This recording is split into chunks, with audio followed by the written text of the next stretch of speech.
Assalamu alaikum and a very good morning. Honorable Chairperson, Mr. Mohammad Asadul Islam, the President of the Pharmacy Council of Bangladesh, and respected Secretary, Health Services Division of the Ministry of Health, Government of Bangladesh, Honorable Chief Guest, our beloved Professor Eka Azad Chaudhary, Professor Emeritus of Dhaka University, Pharmacy Department, and my beloved and respected teacher and mentor. Respected special guest, Major General Mahbub Rahman, Director General of the Directorate General of Drug Administration, Government of Bangladesh, Mr. Respected Professor Ismail Khan, the Vice Chancellor of the Chirag Medical University, respected Dr. Samina Chaudhary, the Activity Manager of USAID, respected Mr. Abdul Muqtadi, the Senior Vice President of the Bangladesh Association of Pharmaceutical Industry, and we have amongst us the respected Mr. Mahmoud Ramji Ismail, the WHO Technical Manager in Bangladesh, respected Mr. Dr. Syed Umar Khayyam, the Chief of Party of the PQM program of United States Pharmacopoeia. We have amongst us Mr. Tesfa Walini, the Senior Lecturer from the Department of Pharmacy, Addis Ababa, Ethiopia, respected members, respected professors of the faculty members of the pharmacy course and pharmacy department of the different universities of Bangladesh, respected members of the Pharmacy Council of Bangladesh, respected member of the pharmaceutical industry, respected senior officials of the Directorate General of Drug Administration, respected representatives of different agencies, respected pharmacists, distinguished participants, ladies and gentlemen. I, on behalf of the Pharmacy Council of Bangladesh and the Promoting the Quality Medicine Program, USP, I would like to invite you all to this dissemination program. A very hearty welcome to all of you, and we look forward to your kind participation in this dissemination program on building up a case for reform of the pharmacy curriculum in the pharmacy schools of Bangladesh in pharmacy graduate program. Particularly, the status of regulatory affairs is an important subject in the course curriculum of pharmacy graduate program, and this will be addressed in a presentation as well as discussion from amongst you. PQM and WHO are involved in the development and strengthening of the different functions of the Director General of Drug Administration. As a part of that involvement, PQM initiated a committee under the leadership of Professor Eka Azad Chaudhary to assess the current affairs and status of the pharmacy curriculum of the universities of Bangladesh. The committee prepared a report. On the basis of the report, a presentation will be done by Professor Shitesh Chandra Basar, the Chairman of the Pharmacy Department of Dhaka University. A publication has been prepared on the recommendations and findings, and which has been already given to you. Graduate pharmacy programs were introduced in Bangladesh in the University of Dhaka nearly 55 years ago in 1964 with 30 students at the time. Today we have 39 universities of Bangladesh in which the graduate pharmacy program is being offered. More than 4,000 graduate pharmacists are completing their courses every year, and about 15,000 pharmacists are now registered in Register A of the Pharmacy Council of Bangladesh. Graduate pharmacists are primarily involved in the pharmaceutical industry, pharmacy education, pharmaceutical regulatory affairs, and to some extent in the community pharmacy and hospital pharmacy in Bangladesh. The contribution of the graduate pharmacists and the success of the pharmaceutical industry is well established. Today, the pharmaceutical industry is providing more than 98% of the country's need of medicines and drugs by producing quality pharmaceutical products. We must appreciate the contribution of the Department of Pharmacy of all the universities for providing the graduate pharmacists who are engaged in the pharmaceutical industry and participating in their success. However, one important aspect of the profession of pharmacy is pharmacy practice. And this is yet to be established in Bangladesh. Government of Bangladesh has taken some consideration to engage graduate pharmacists in the retail pharmacy sector as well as in hospital pharmacy. These initiatives are to be expanded to more public and private sector of Bangladesh.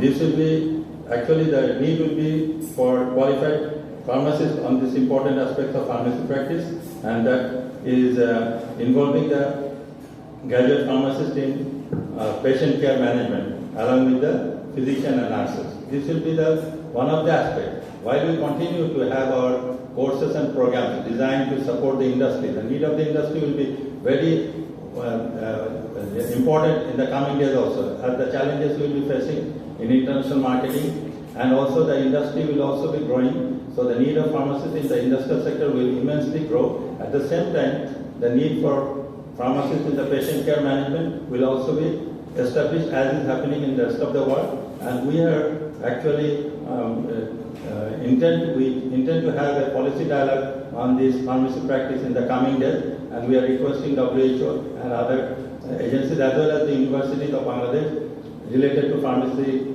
education to come forward in this policy dialogue initiative.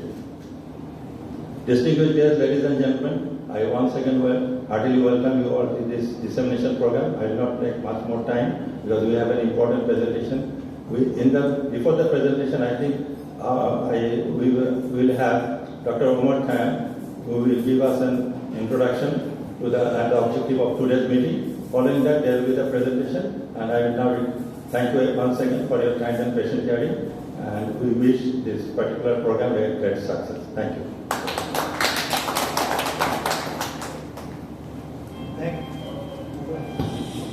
Thank you, Mr. Mosaddeq Hossain. So, as Mr. Mosaddeq mentioned, we would like to hear the program objectives now. So, I would like to request Dr. Sohail Omar Payam, Chief of Party, USPPQN Bangladesh, to introduce us the program objective.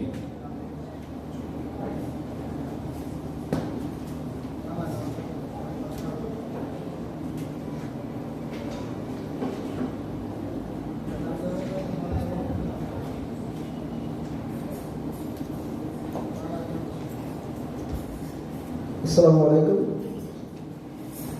Respected chairperson, chief guest, special guests, respected participants of today's very auspicious occasion. I think this is the first time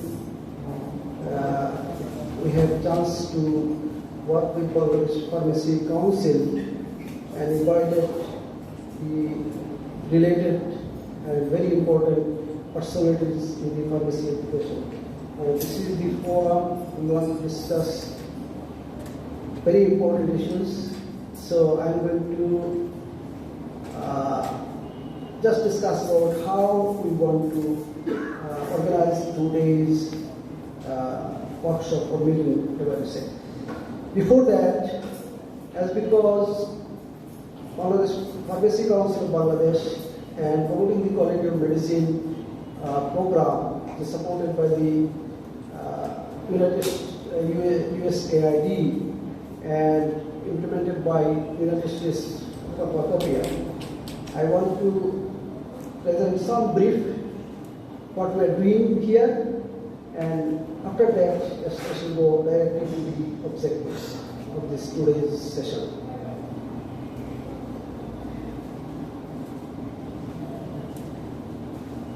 I should try to cover very brief the introduction to USP. You know everybody, I know USP is very common to all of you because you are very much related to pharmacy. And I shall try to give some overview of the PPM program, very short, and key achievements and today's objective.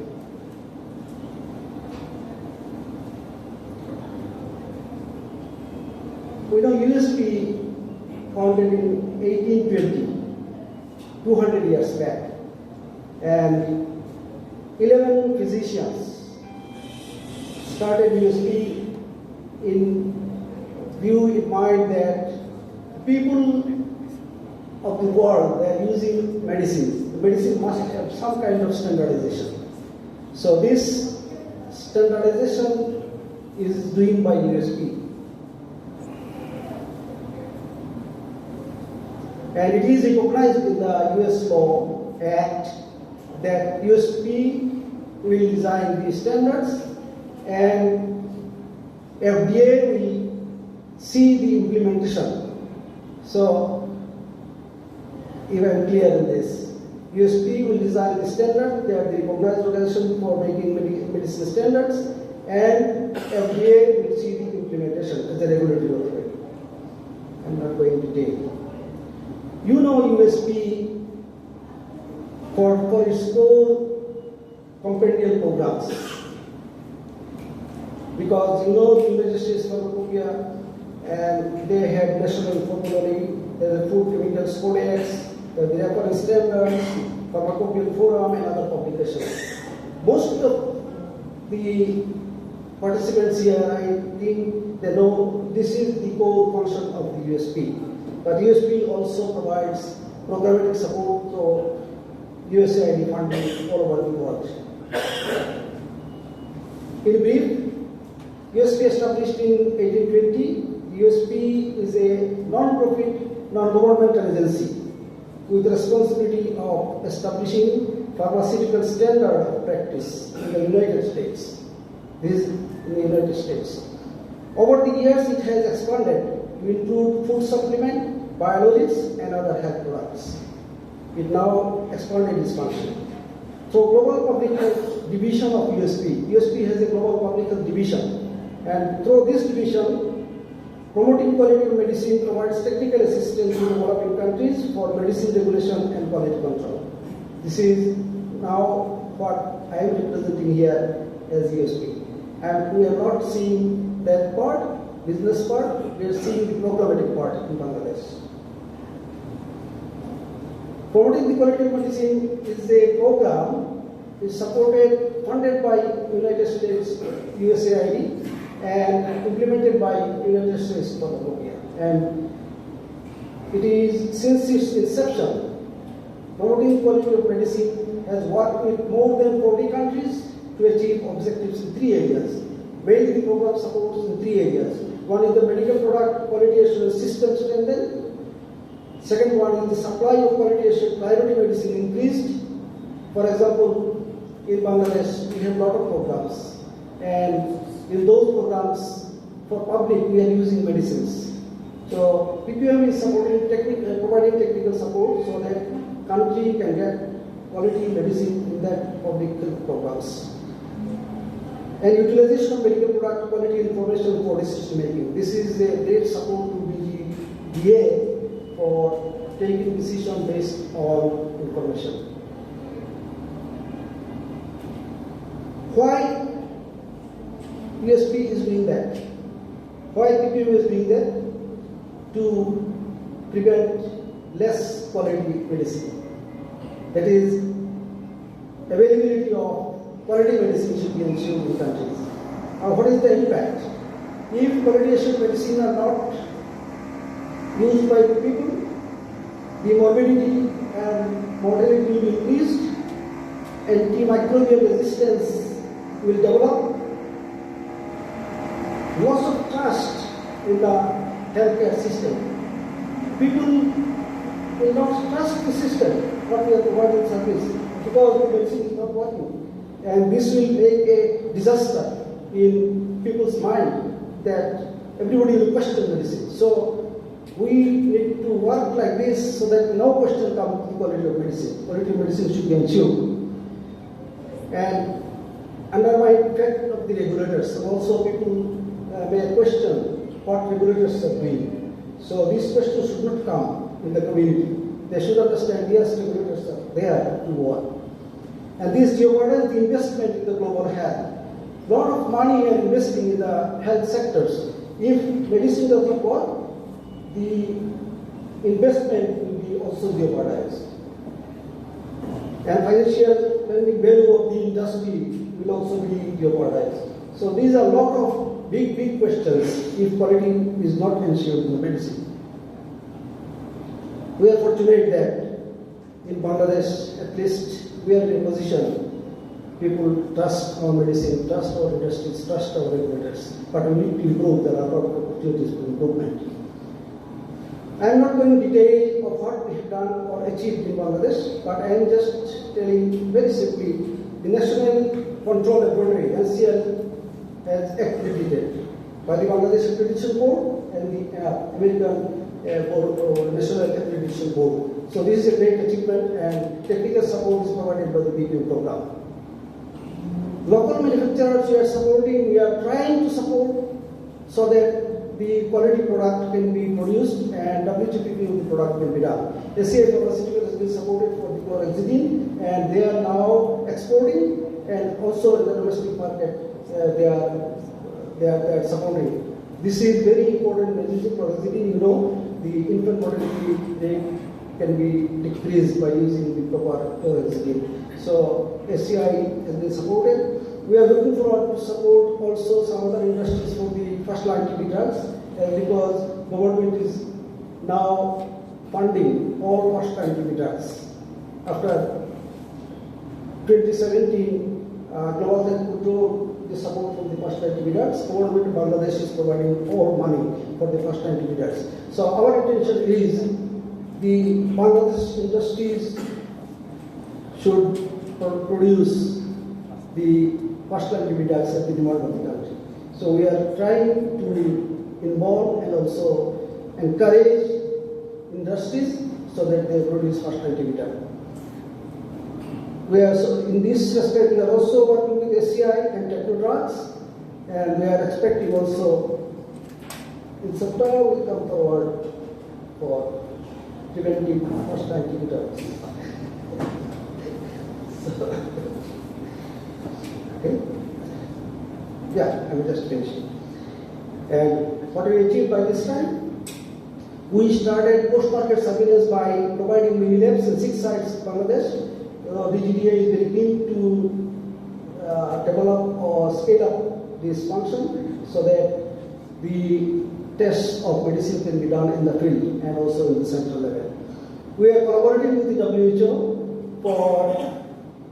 for NRA maturity level 3 benchmark with WHO. So we are collaborating with WHO for working on that. Today's function is on a very important area where we want the actual workforce should be available in the country for supporting the industries and the government. So basic need is to develop our students according to the need of the country, so that the graduates can perform their duties, or not only duties, their responsibilities of the country. So how we can do that? In USAID is supported in other countries also to develop curriculum.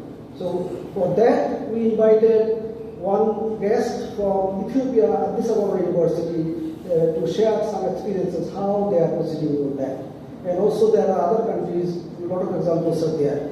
So I think we can hear from him. We invited also here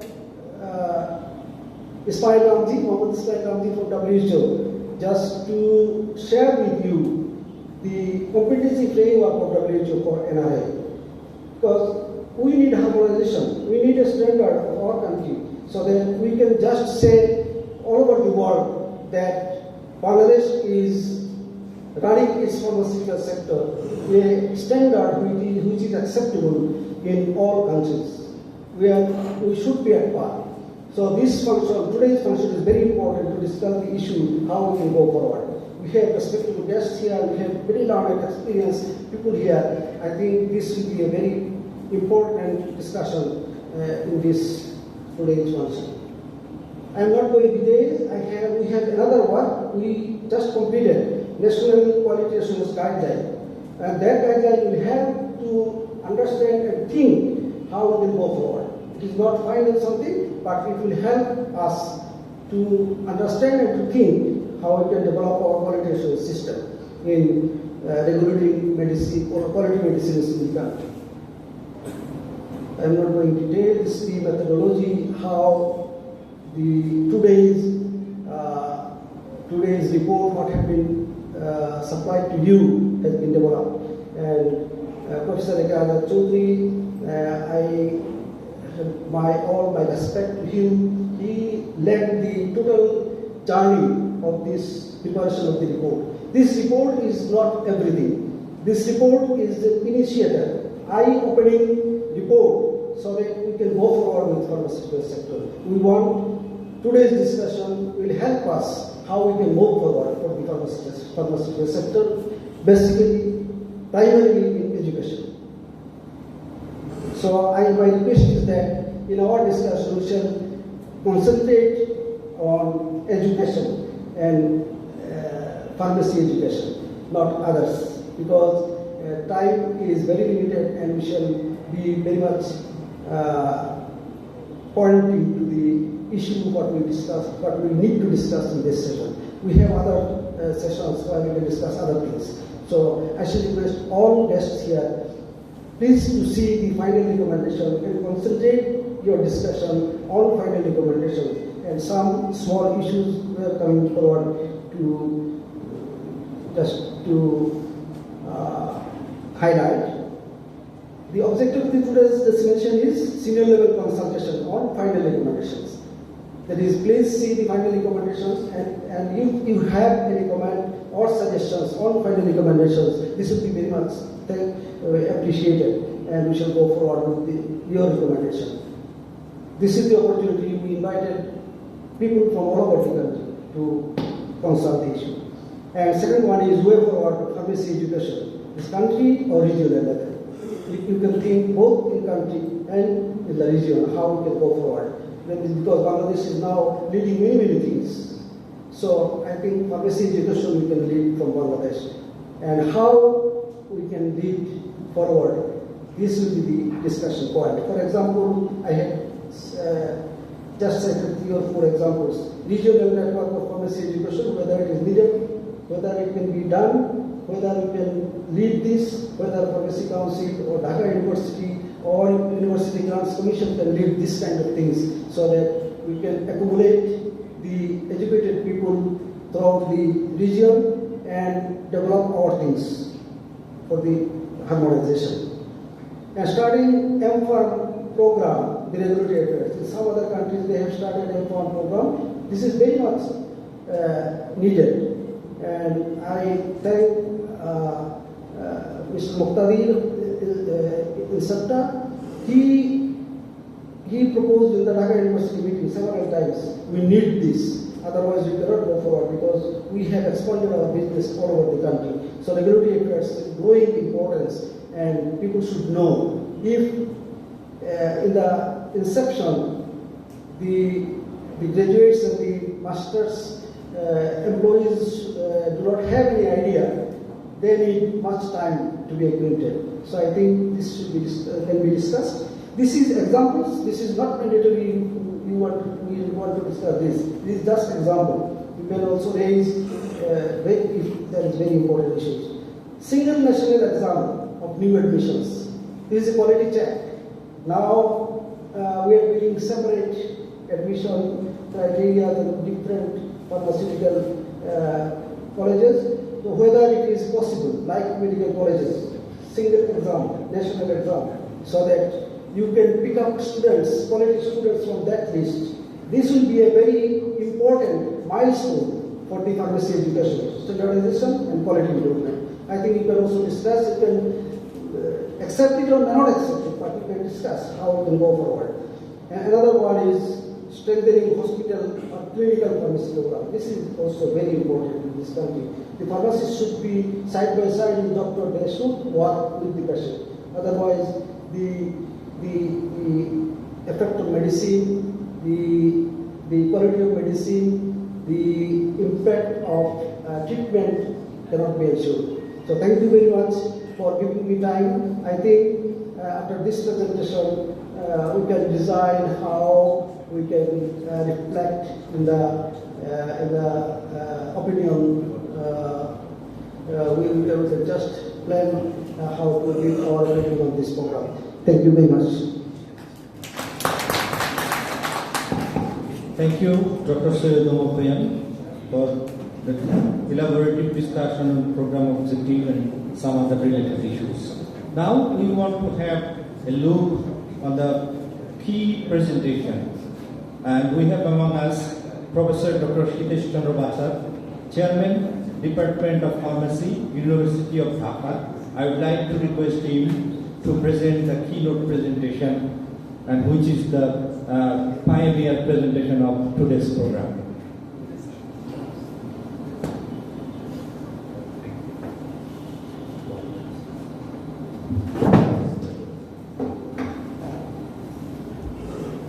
Very good morning to all of you.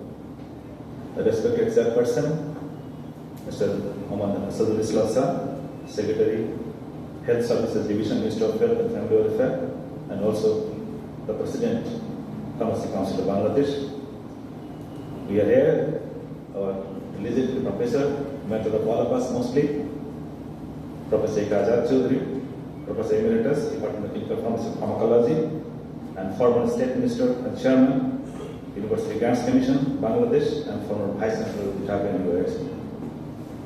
Here we, in this meeting today, with special guest, Major General Mahbubur Rahman, Director General DGDA, Mr. Abdul Muqtadir, Senior Vice President, Bangladesh Association of Pharmacy Industries, Dr. Samina Choudhury, Activity Manager for PQM, USA,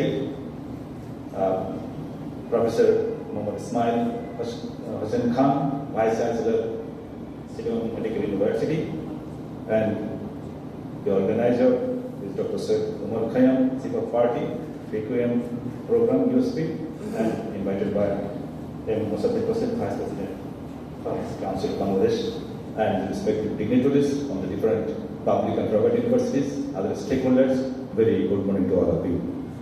Today, I'm on behalf of Azad Choudhury as linking of the previous presentations done by Professor Dr. Omar Khayyam about the findings and the recommendation I'm sharing on the basis of the building of the case for pharmacy curriculum reform at Pharmacy Council and departments in Bangladesh.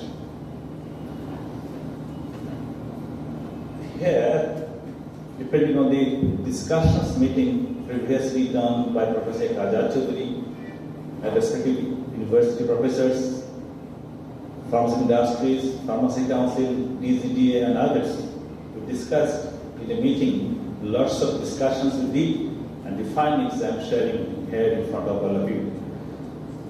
And just a little bit skip, because already you have a booklet in your packet.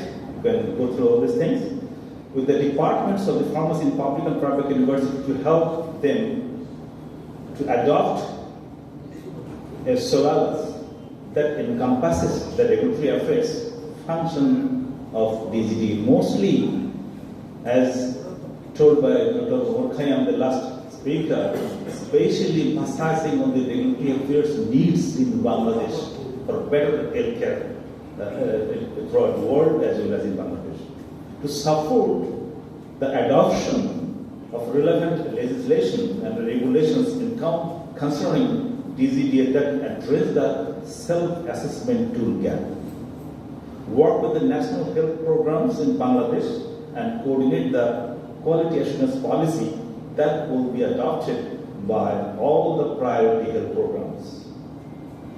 As I told you before, the respective persons and the stakeholders, those who are present at that meeting, the plenary meetings, I am not going through those things because all of you know about these matters.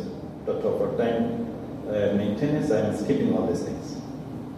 All the dignitaries and respective persons are there. So what is the outcomes of these discussions meetings? At present, according to the Pharmacy Council's website, I have just corrected 39 universities, I have just taken 41 universities, private and public universities, and at present about 40,000 students completing 4,000 students completing their graduations from the respective pharmacy schools and departments, and about 13,000 pharmacy graduates have been registered in the Pharmacy Council and the Professional Licensing Authority till today. And this is a significant gap. There is a significant gap between industrial practice and university curriculum. And there is no need assessment body for forecasting systems on the requirement of pharmacy graduate in the country. In general, teachers are not well equipped and competent enough to provide knowledge and skill in the students in different areas of pharmacy profession. Because all universities are in the same category. Some have the very highest capabilities, some are less. That's why in all recommendations, they come in after discussions with the respective stakeholders. So teachers need the degree and training in specific areas. Those are required for the industry. Inadequate laboratory facilities, inadequate space, modern equipment, reference books, journals, the reagents and chemicals, etc. Lack of political commitment by the government, and there is an urgent need to collect pharmacy syllabi from the different universities, study them to update the syllabus and bring uniformity in the course of the pharmacy graduate offered by the different universities. And there is a lack of advanced knowledge and modern skills. Suggestions came from the pharmaceutical industries represented to incorporate a graduate level quality management system, advanced testing laboratory technology, regulatory affairs, QA/QC systems and analysis, CTD dossier systems, dossier submissions and preparations, etc. And at master's level, production, pharmaceutical technology, bioavailability and bioavalency studies, clinical trials, pharmacovigilance, API synthesis, molecular biology, etc. Syllabus should contain elaborate treatment in drug policy 2016, and suggestions came to start executive courses on QA, QC, regulatory affairs, production technology, and bioequivalence and bioavailability, etc. Financial support from the pharmaceutical companies, from the corporate social responsibility fund to the pharmacy department of the university should be encouraged. As well as the industry designs are decided that play. Analyzing existing curriculum of the pharmacy graduate course of public and private universities proposes inclusion of need-based regulatory topics in the curriculum. And that was meeting the follow-up of the meeting of the core group members, Dr. Choudhury, as I mentioned by our Professor Dr. Omar Khayyam, and the EQM official collective pharmacy curriculum from the universities currently offering graduate and master's degree. Out of 41 such universities in the Bangladesh, 21 curricula, a mix of famous public and private universities have been collected. And BQM Bangladesh team also supported in document review and listing the topics considering under the thematic group of regulatory affairs umbrella. And very important part is the 28 topics under 8 functional areas have been identified. And the functional areas are law, regulation and policy, CMC, registration, inspections, GMP, QMS, PMS and QC. The collected 21 universities curriculum have been assessed in terms of the name of the degree they provide, duration of the course they follow, the university in which they teach regulatory curriculum, total credit marks they offer for the degree, and out of them, how many marks they awarded for regulatory affairs topics. 28 identified topics have been taken as baseline. On that, how many of these topics the individual university is offering has been assessed. So this is the total scenario of 21 universities and 28 topics. We have been selected as I told you before. The findings are, it is the observations of the universities are offering same degree with different curricular course duration. The name of the course is Bachelor of Pharmacy, university with 5 years course, 8 universities out of 21, 38%. University of 4 years course is 13 universities, is about 62%. And B.Pharm degree, the course durations of the different universities are different. 13 out of 21 universities follow the course durations and 4 years course, and 8 universities for the 5 years course, as I told you before. It is also observed that regulatory affairs topics are taught in different study years.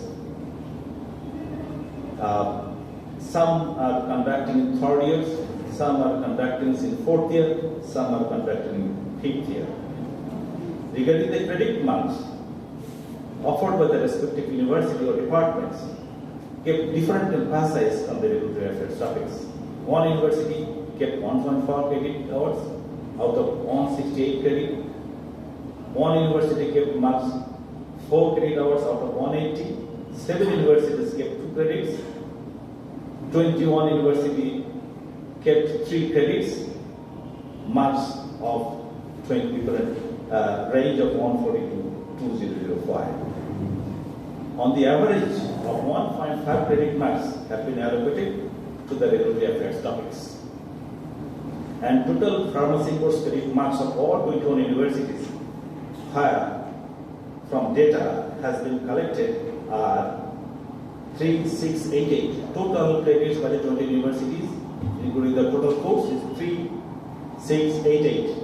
And the pharma courses related credit marks are regulatory affairs especially 55.1. So it reflects only 1.5% of the total credit on regulatory affairs.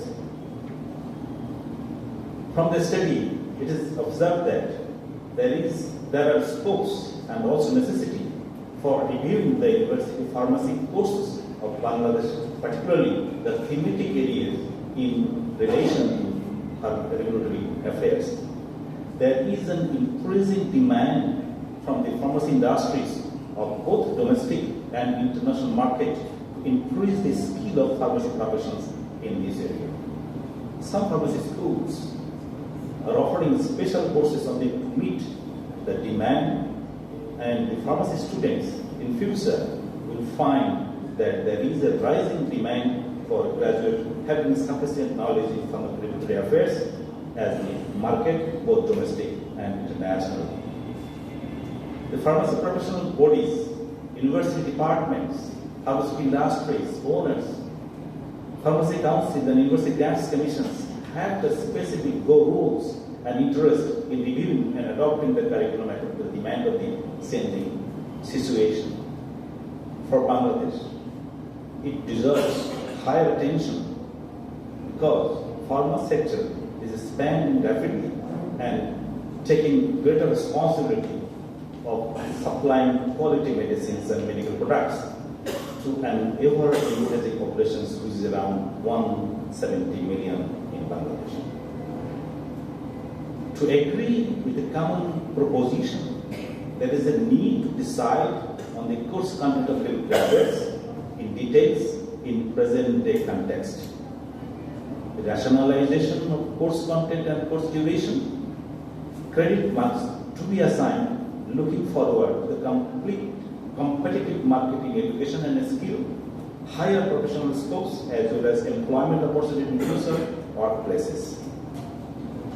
For all of the information, Dhaka University, after getting the discussions, we have already upgraded our credits to 4, and the decisions by our syllabus committee will be disseminated here. As I told you before, Dhaka University before was offering only 2 credits in the regulatory affairs, and we have been now in the 4 credits, and the decisions I am disseminating here. And some other important issues, including the regulatory affairs, I think should have to be included here, is the pharmacovigilance. It's a very important part nowadays. CPP and EMB. The certificate of pharmaceutical products, you know, all of you, mostly those who are working in industries, and the second pharma brand for emerging global brand. This is very, very important issues all pharma giants are here. They very much know about these things. I am not telling these things. So these things should be included in the regulatory courses as well. So the recommendations here are all universities offering pharmacy graduate courses should follow uniform course curriculum and credit hours in basic regulatory function. University may offer postgraduate pharmacy courses and curricula according to the demand of the market. The basic regulatory functions should include the following components like law, regulation and policy, the registration and documentation, quality management systems including quality assurance and quality control, good prescription practice and post-market surveillances, and the University Grants Commission, Pharmacy Council of Bangladesh are expected to facilitate the adoption of recommendations, changes in the curriculum within a set timeline. And what will be the way forward? Disseminations of report in larger group of stakeholders and follow-up activities need to be designed for implementation. So, thank you all of you for your patience here. Thank you very much, Professor Dr. Hitesh Chandra Bachar, for the main presentation of today. We have heard and we have came to know the situation of Bangladesh and in which way we are looking forward. But we need to learn about the experience of other countries, how they are doing. So in this regard, we have among us Mr. Tesfa, Senior Lecturer at Addis Ababa University of Ethiopia. I would like to invite him to share the experience on the basis of their country.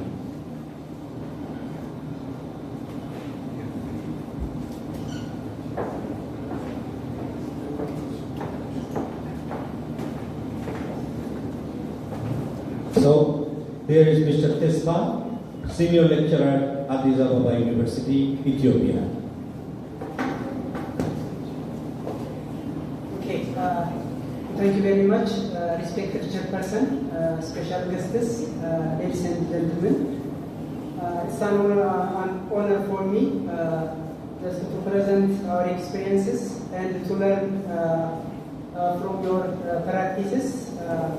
So I will try to just talk on the experiences that we have passed through the launching of master's degree in regulatory affairs training in our university.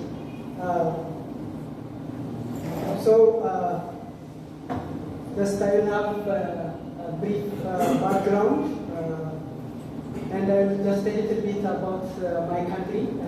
We are in the Horn of Africa, and of course, as a developing country, we are striving to come up with economic and social development.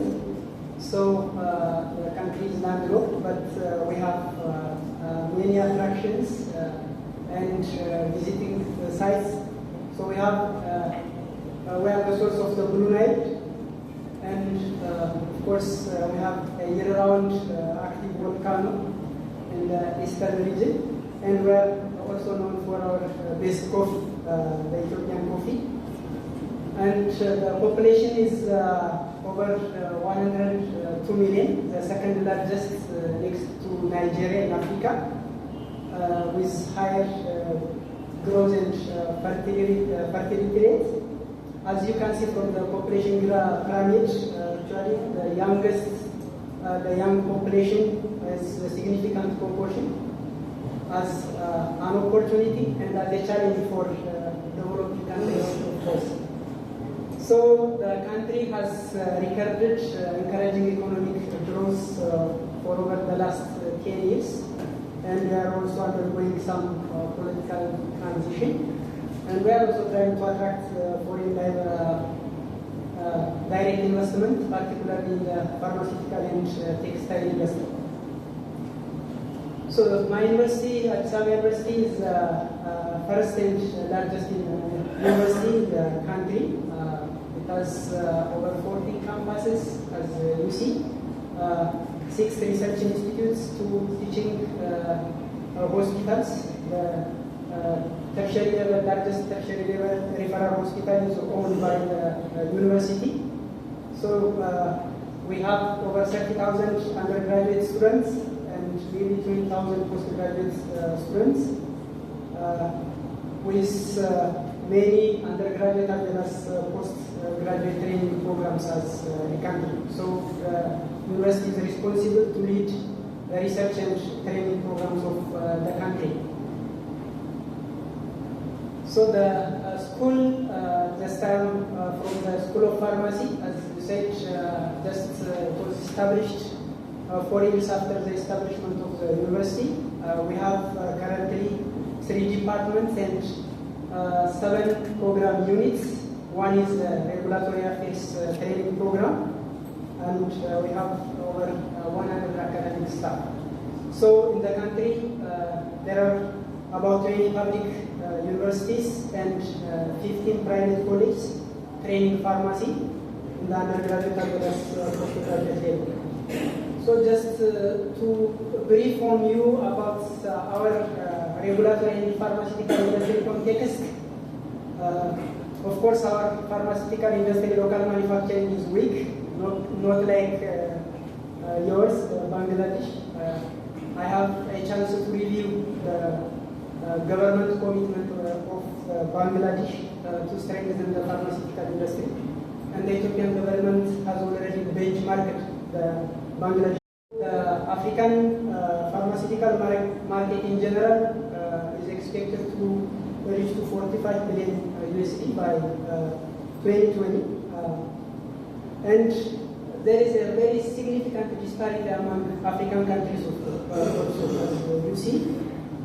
South Africa, Egypt, and Algeria shares nearly 70% of the African pharmaceutical production, while nearly 70% of the continental essential medicines are imported mainly from Asian countries and the Middle East. So our industry, as you see, is relatively weak, but we are striving to strengthen the industry context. We have 11 local and privately owned manufacturing facilities and 2 GMP compliant fast food new entrants and the market. So one of the reasons for us to start the regulatory affairs training program was the challenge we face for the industry and the regulatory authority. So as you see, there are policy incoherences. Thus the economy of scale is low, so the industries could not have market competition, even in light of incentive advantages and limited financial resources, as well as a critical shortage of qualified human resource in manufacturing as well as regulatory affairs. So this identified critical gaps should have influence on the area, as you see. We are not able to leapfrog and catch up available opportunities. And of course, quality inconsistencies, substandard products. We are in the world of Africa, so it's a hot spot for the circulation of substandard and poor quality medicines as well as healthcare products. So it was a rational reason actually to start the regulatory affairs training program. So the regulatory context, as you see, is the human pharmaceuticals and healthcare products are regulated by the Ethiopian Food and Drug Administration. It has passed through a number of restructuring and revisions. So now, this year, a new proclamation has been enacted by the Parliament, and the authority is mandated to focus on the regulation of food and pharmaceutical products. But still, the veterinary food and feed and pharmaceuticals are regulated by another authority under the Ministry of Agriculture.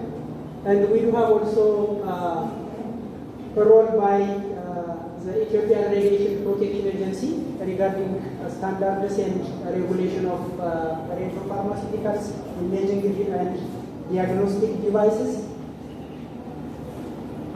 So the challenge, as I earlier said, was shortage of qualified human resource. We are more or less a big country in Africa, and the structure of the regulatory authority is relatively better in East Africa. But still, there are a number of challenges, problems we have, as you see. The human resource at the head office is nearly 250. You can imagine how we can able to properly regulate food and pharmaceutical products for the public. So what was done was USP PQM, in collaboration with our regulatory authority, have conducted a partial assessment on the regulatory landscape of the country, and they have identified these important gaps: shortage of properly trained and qualified regulatory workforce. There was high attrition and turnover, and scarcity and absence of up-to-date regulatory standards, policies, information exchange, so on and so forth. Following this partial assessment, another national landscape and framework assessment was conducted by representatives from the regulatory authority and the university. So they identified, as you see, weak regulatory enforcement, lack of regulatory system, inadequate financial support and facilities, weak border and customs control process, shortage of qualified professionals who were identified as important challenges for the sector. So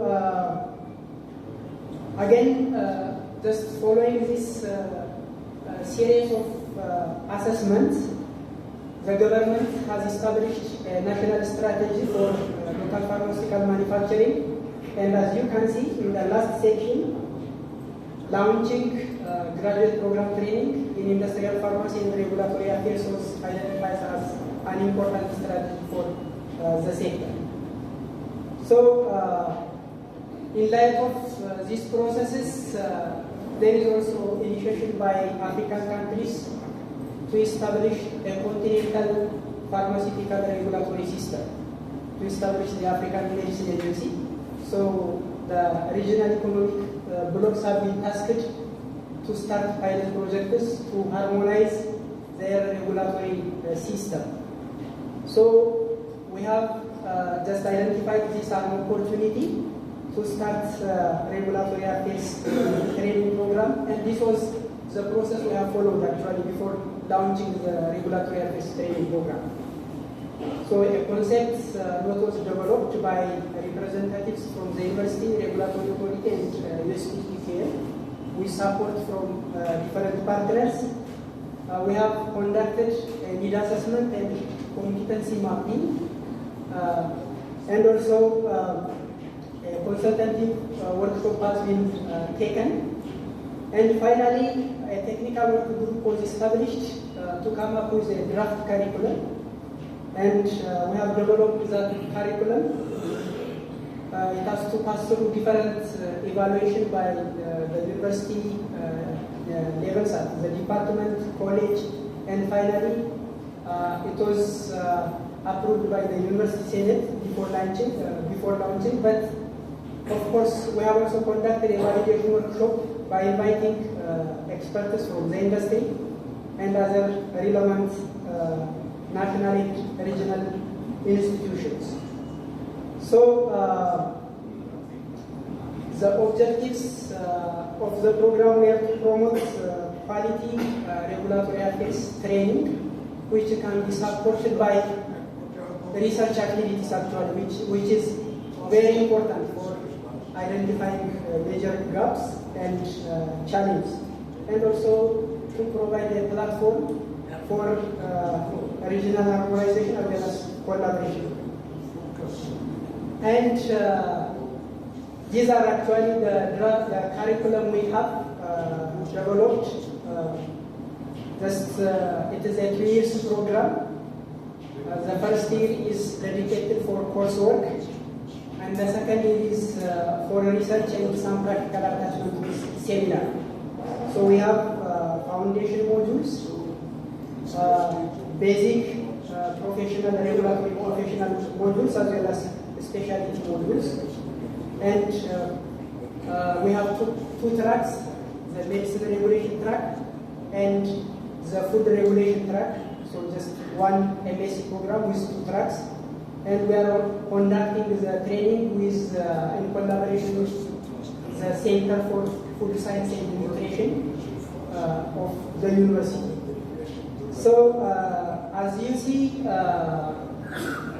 to come up with the challenges that we face in the development processes in the Western countries, the major beneficiary is the industry, and the courses are regulatory sciences, whereas in our case, the major share right now is regulatory authority.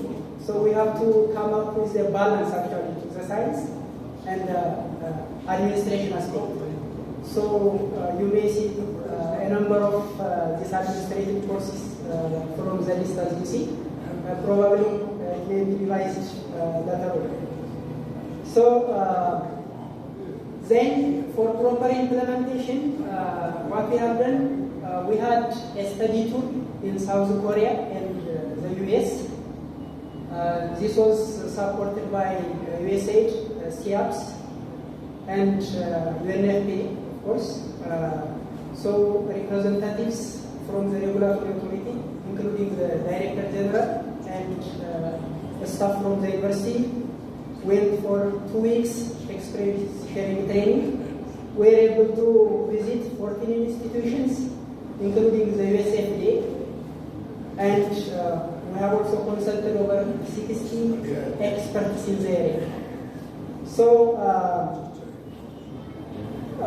just what we have learned from the experience sharing was, one, the sector is complex and dynamic, particularly for growing economies like Bangladesh. It's very important to start early during the process, because the regulatory standards, the framework has become very stringent. So it may be better to start earlier so that we can have a chance to compete. And the second was to establish tailored training schemes which can be adaptable for different professionals, for easy access for the training, and of course the collaboration with the industry, the regulatory authority, and the academy is very important. Actually, I had the chance to stay for 6 months at the Department of Quality and Regulatory Sciences, University of Southern California. We have established a collaboration through this process. So I have taken 4 regulatory courses at the University of Southern California, and I have learned the strong engagement of the industry experts in teaching and research advising. So we have also learned that, and of course it's a multidisciplinary course. It cannot be only managed by actually pharmacy schools. We need engagement from other disciplines as well. So we are trying to establish a regional center actually.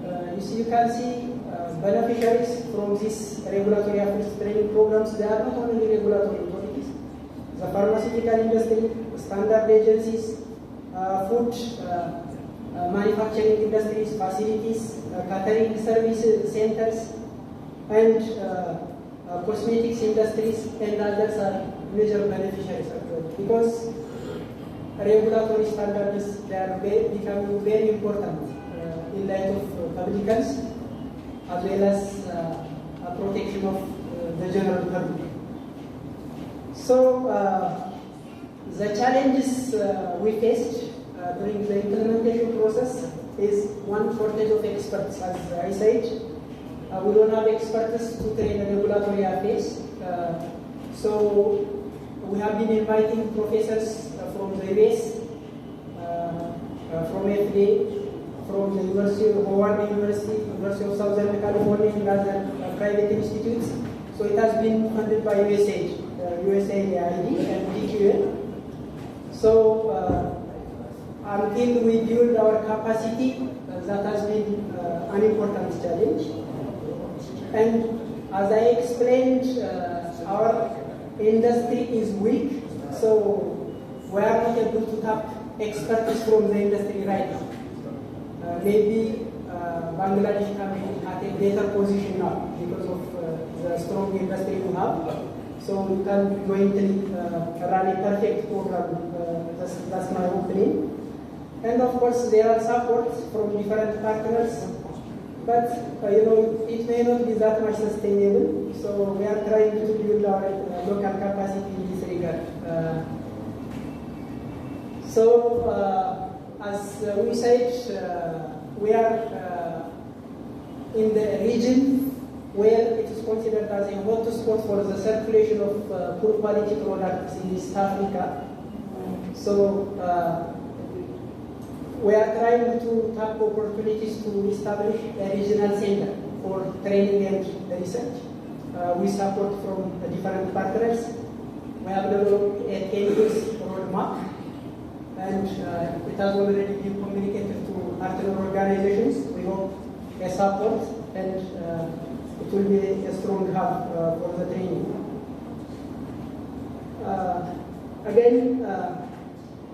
As capacity building, we are training staff at MSc level, and I am also doing my PhD in regulatory affairs in collaboration with overseas universities, and we will try to include more staff so that we can have a strong facility. And of course, in this process, one very important aspect of this training is actually conducting focused regulatory research activities, where we can actually identify important gaps and propose solutions. And that we are doing where the regulatory master's students are conducting their research.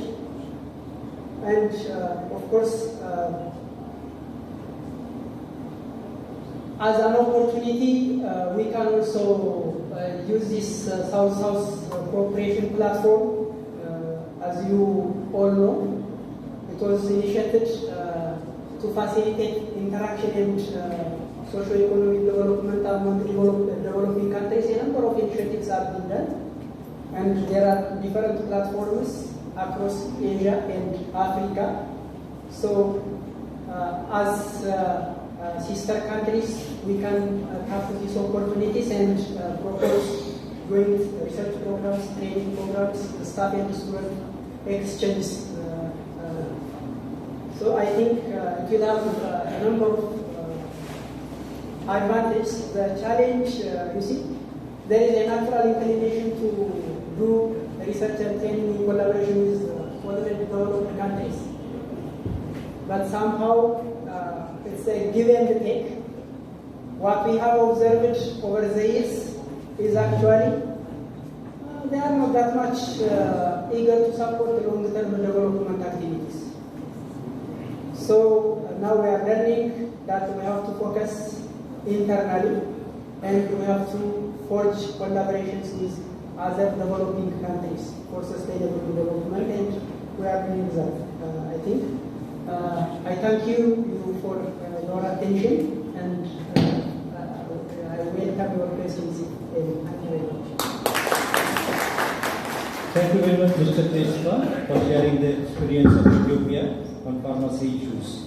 Now, our last presentation, but not the least, it's very important. The title of the presentation is Who Competency Framework for National Regulatory Authority. And this presentation will be presented by Mr. Ramji Ismail, Technical Officer, Essential Drug and Medicines, WHO Country Office, Bangladesh. I would like to request Mohammad Ramji Ismail to make his presentation.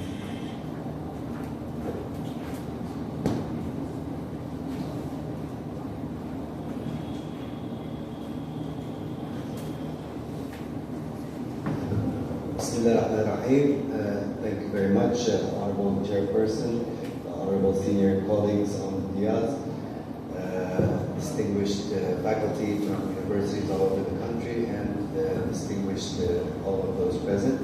Assalamu alaikum wa barakatuh. First, thank you very much for giving me these few minutes to present in this very important event. And my presentation is about an initiative that WHO has been coordinating about developing a draft competency framework for regulators. Now, the need has been because of things related to what our colleague from Ethiopia was describing. There's progress in harmonization, joint activities, information, and work sharing all over the world, and then having a set of internationally accepted set of competencies for professionals working on regulatory affairs. This is seen as something that will maximize the benefits of the collaboration. Now, WHO has already established a benchmarking process for regulatory authorities. This has also been highlighted by previous speakers. And Bangladesh has been doing a very powerful effort in assessing the national regulatory capacity of the government side according to this globally accepted benchmarking tool. Now, it's a little bit different for regulators or for the individuals conducting regulatory activities because there's, as of date, no internationally accepted or acknowledged standard for what competencies these regulators should have. So the objective of the exercise has been to, as part of regulatory system strengthening, work with partners to develop a global competency framework and global curriculum to support training and professional development of staff. And this is a good example of an activity which is done under a coalition of interested partners approach.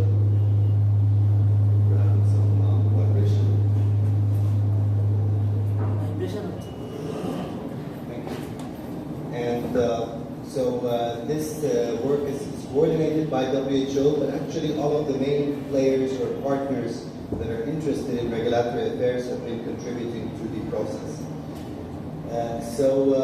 The intended benefits to national regulatory authorities is basically to outline the National Regulatory Authority, DGDA in this country, the expectations on the staff and how their roles relate to the organization and its goals. And then to help with recruitment and selection of new staff in the best way, and to identify the competency gaps precisely and in a more effective manner, and then to provide more customized training and professional development to individuals, evaluate their performance after hiring, and to plan the supervision needs and requirements and the work allocation. So basically, this is a tool that would help inform the training required for professionals prior to joining the regulatory authorities, and would define the general management directions while they are in service, but also would inform the promotion for the establishment of leader positions in different regulatory agencies. That's the intention. So basically, we used a framework we had for consultants, for recruitment of experts, and it was adapted to suit regulators. And so it includes the range of functions, which are 9 functions described in the WHO Global Benchmarking Tool for Regulatory Authorities. It accounts for the different maturity level. Currently, we have, previously it was 5 maturity levels. then the experts aligned with ISO, so now it's 4 maturity levels, and maturity level 3 being the minimum accepted standard internationally for regulatory authorities, and it ensures flexibility and adaptability for different users at different levels in different countries in different contexts. Now, this is just a kind of snapshot of this global benchmarking tool because we're mentioning it often. So as you see on the right, there are the 9 proposed or recommended functions of any regulatory authority. Also just for information, this used to at WHO be kind of different for vaccines and different for medicines. So different for biological products and different for the allopathic medicine, for the chemical medicines. And now they've kind of aligned. So you'll find 8 of these functions applicable to all medical products, and the 9th block release being specific to vaccines. And then these maturity levels 1 to 4, 3 being that there is a stable and formal system approach, and this is what we are aiming at in Bangladesh. Now, the global competency model, there's like a mandatory or foundation level. There is the generic competencies which are specific to medical products, and there are occupational related competencies where it gets a bit more specific. So the mandatory competencies, if you see, these are not specific to pharmacy students, they're not specific to any specialized audience, these are general. And I think these are not limited also to curricular activities or even to universities. These are skills that people have to have before they are able to effectively perform as regulators. But now when we get to the core competencies, this is where universities can start getting very focused. So basically the competencies proposed are on the regulatory framework, statutes, policies, regulations, standards, quality management system, information management, stakeholder engagement, training and monitoring, performance, leadership, compliance, surveillance, and enforcement. And as far as I can tell, all of these have been considered in the topic of today. I've seen most of these in the presentation which Professor Shakish has given. So this is, I think, a good basis. The study that has been supported by USP is a good basis to start working towards this internationally acknowledged framework. And then the third one, the occupational related competencies, is for seasoned professionals, mid-career maybe. So it's looking specifically at reviewers, that are concerned with quality and clinical. There's a separate module on pharmacovigilance. There's another on inspectors and analysis. And there are more modules needed, but so far the global efforts have kind of reached consensus on these few modules. Also just to mention that when a professional joins a regulatory authority, these are the stages that we kind of expect them to go through. So first is the conscious incompetence. People are recruited. We haven't studied these things at university, and all of a sudden you're requested to conduct regulatory affair. So it's a conscious incompetence. We know we don't know, basically. And then with time, with training, there is a conscious competence. You start being able to perform as a regulator. And then at the expert level, unconscious competence, which basically the work comes naturally and people are very expert and very proficient. This is a graphic representation of the global competency model. Again, the yellow level has the mandatory competencies, the general skills that are needed for a regulator. They don't come easily, but they're not necessarily part of the credits in a pharmacy curriculum or any of the professional degrees. Now, the core competencies are about pharmacy-related topics, and the third are very specific and probably in postgraduate level they're taken. And of course, the skill acquisition comes in different levels as the careers progress. But we hope that the first, the yellow level, people have at least a competency level of 2 before starting to work on the occupation-specific and the course-specific competencies. Just for information, at global level, this is what's being planned, some public consultation, piloting it in a few countries, and we're hoping Bangladesh can be one of the countries. I want to mention also that the colleague in WHO headquarters that is supporting this, Dr. Luther Bazawa, has worked in Bangladesh, so hopefully we have a little bit of a soft spot for Bangladesh in this work, and we're hoping to encourage WHO to support that for Bangladesh. So also updating based on the feedback once these countries have been implemented. That's my 10 minutes. So a globally accepted competency framework, adaptable and is essential to ensure standardized training approach of systematic development of competent regulatory professionals. That's what we are aiming for. And just to conclude, this slide is saying that the union is the vital link in the chain of regulatory operations, but is also by nature the most flexible and variable. And this is the philosophy behind trying to identify a set of very clear and accepted competencies for these very flexible and variable resources into our regulatory systems. Colleagues, thank you very much for your kind attention.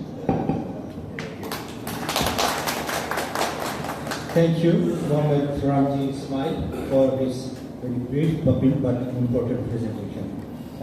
We have a very minor adaptation in our studio. Among our honorable special guests, Mr. Abdul Muqtadir, Senior Vice President, Bangladesh Association of Pharmaceuticals Industries. He has an important assignment, so he has to leave now. So I'd like to request Mr. Abdul Muqtadir to deliver his speech before leaving. We want to hear his comments.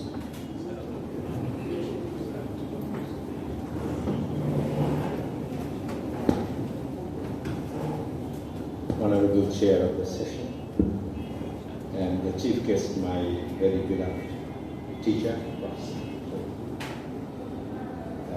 Honorable Director General of Crime Administration, and other special guests sitting in the chair here.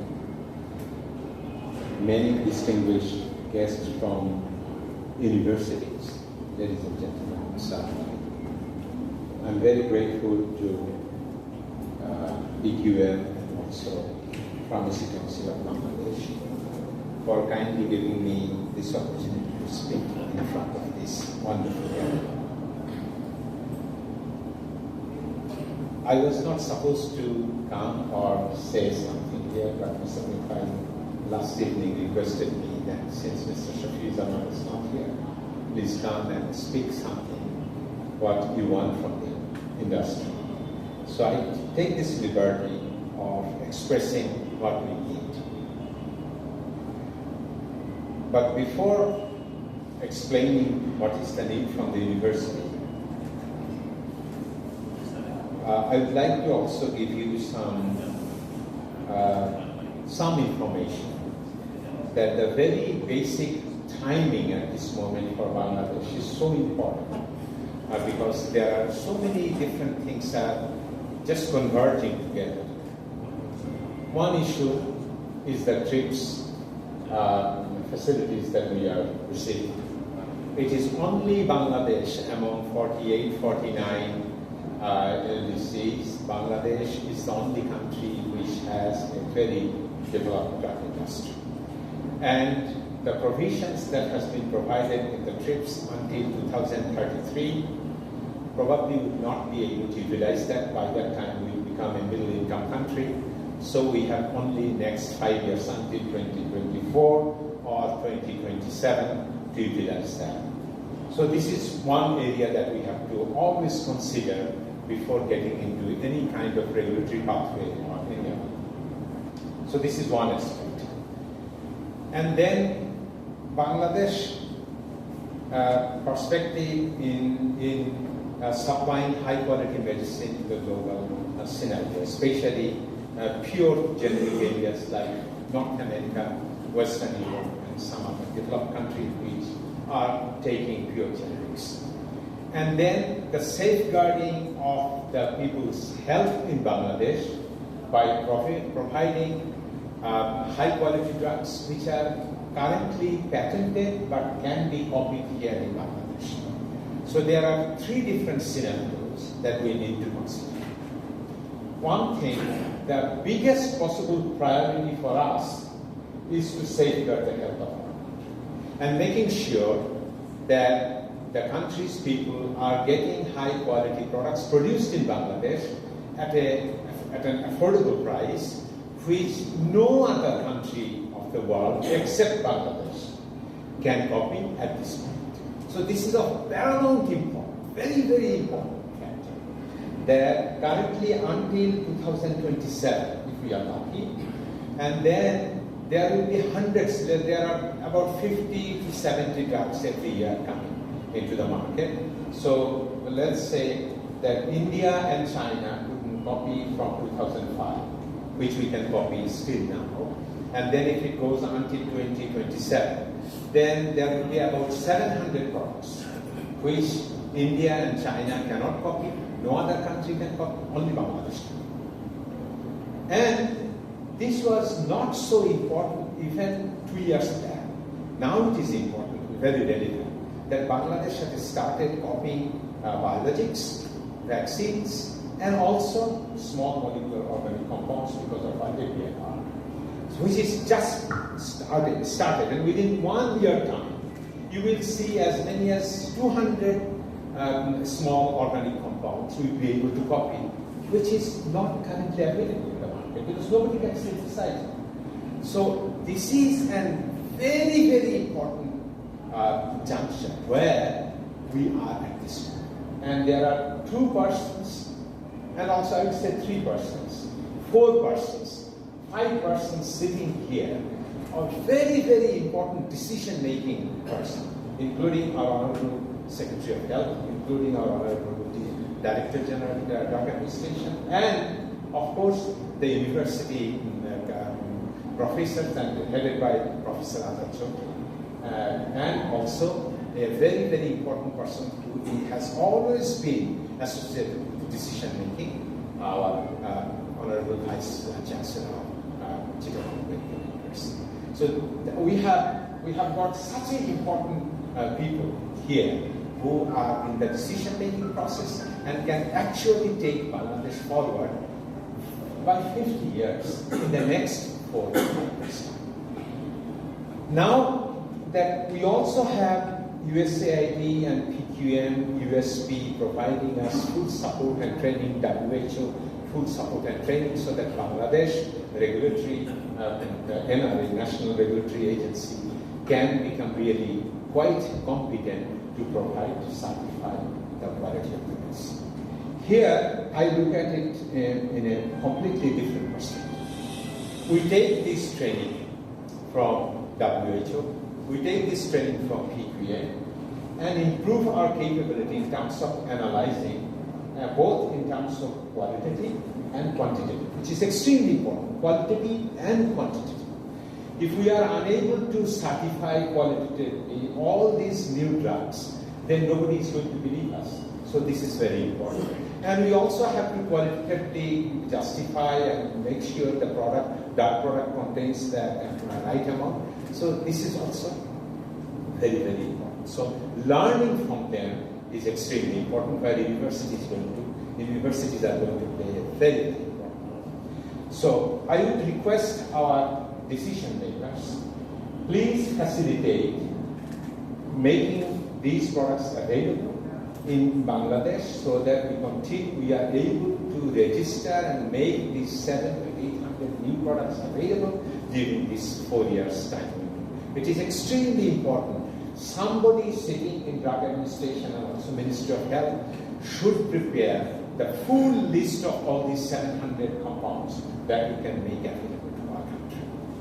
You can imagine the benefit. Unbelievable. Hepatitis C, people are dying and hundreds and thousands of them. And with one single product, you can actually treat them like treating high fever. if you give only 83 tablets, the person is completely cured of this disease, that a person would be dying in 3 months, he's completely alive the rest of the life.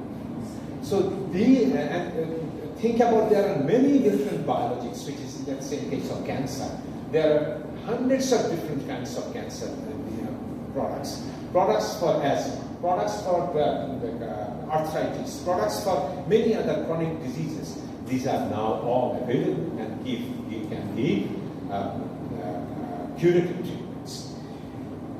Can you imagine companies like Sanpha, which is India's #1 company, actually doing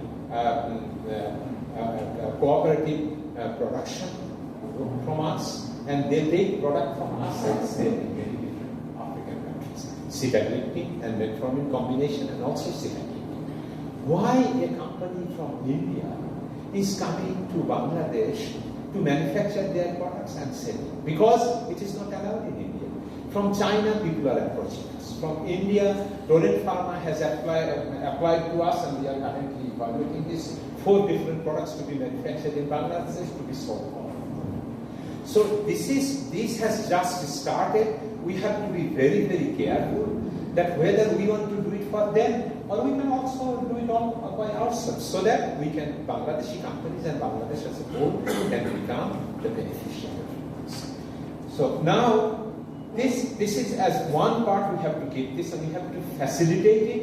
We have to make sure that we are able to make these 700 to 800 products available to our country in an expedited manner. If you want to do this in an expedited manner, then we have to know how to analyze them, first of all, how to produce them, which the industry has learned a lot, and we'll be doing it within 2 years' time, they will be able to do it. So by 2020, we should be able to produce virtually anything and everything. So by this time, we also will have to develop the capacity to qualitatively judge whether this is the product. Azad sir was the pioneer in this particular case, so I request the industry to come forward and be very, very good in qualitative assessment of the product.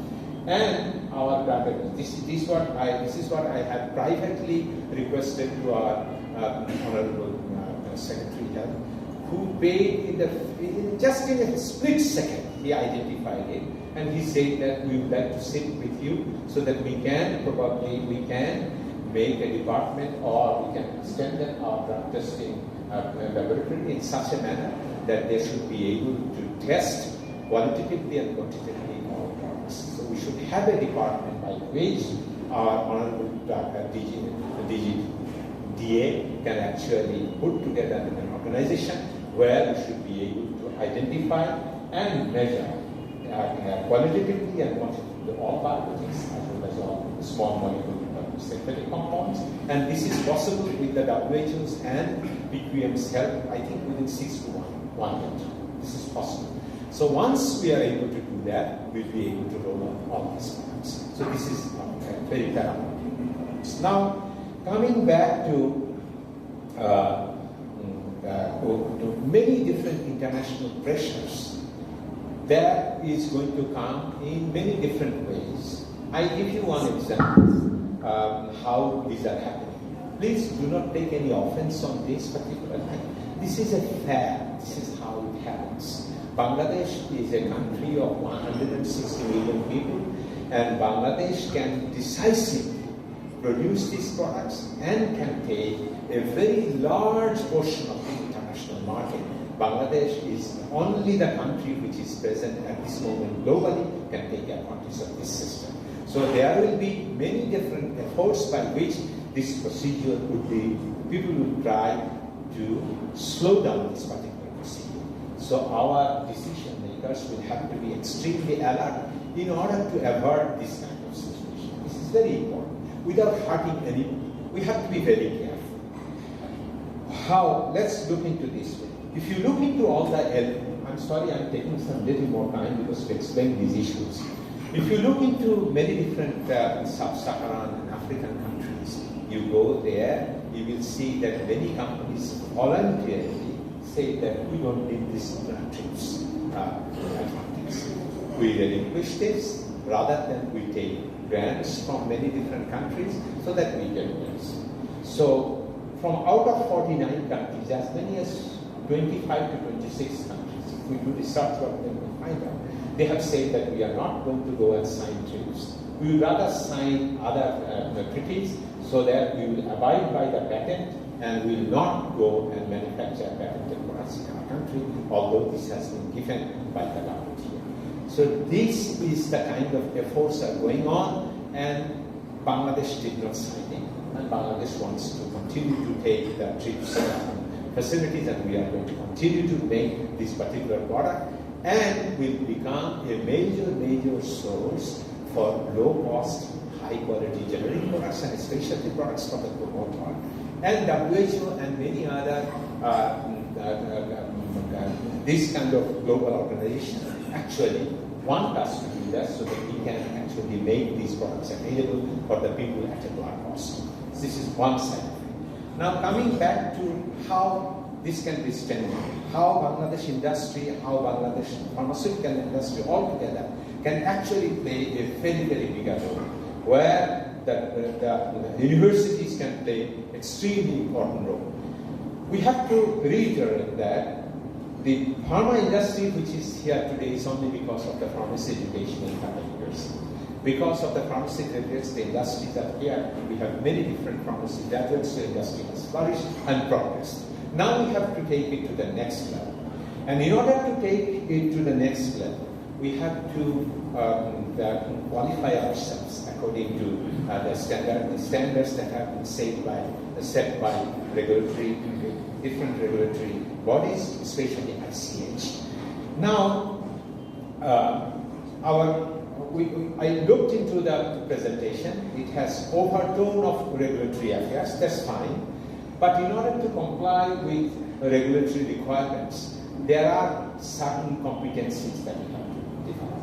And these competencies definitely starts with synthesizing or manufacturing of the basic molecule. So we need synthetic chemists as well as molecular biologists. So this is one area we have to give emphasis on. And the next big thing is definitely very important is testing analysis. So there we have a pharmaceutical chemistry and analysis department. It should be more program oriented, and we should create 2 years a master's degree holder who should be able to analyze the pharmaceutical products. Then there are several other departments which are currently not existing. Definitely specialization in regulatory affairs. We need a master's degree in regulatory affairs. And we need another one area department which is extremely important, is quality assurance, which is lacking. So we have to have a master's program in quality assurance and quality control.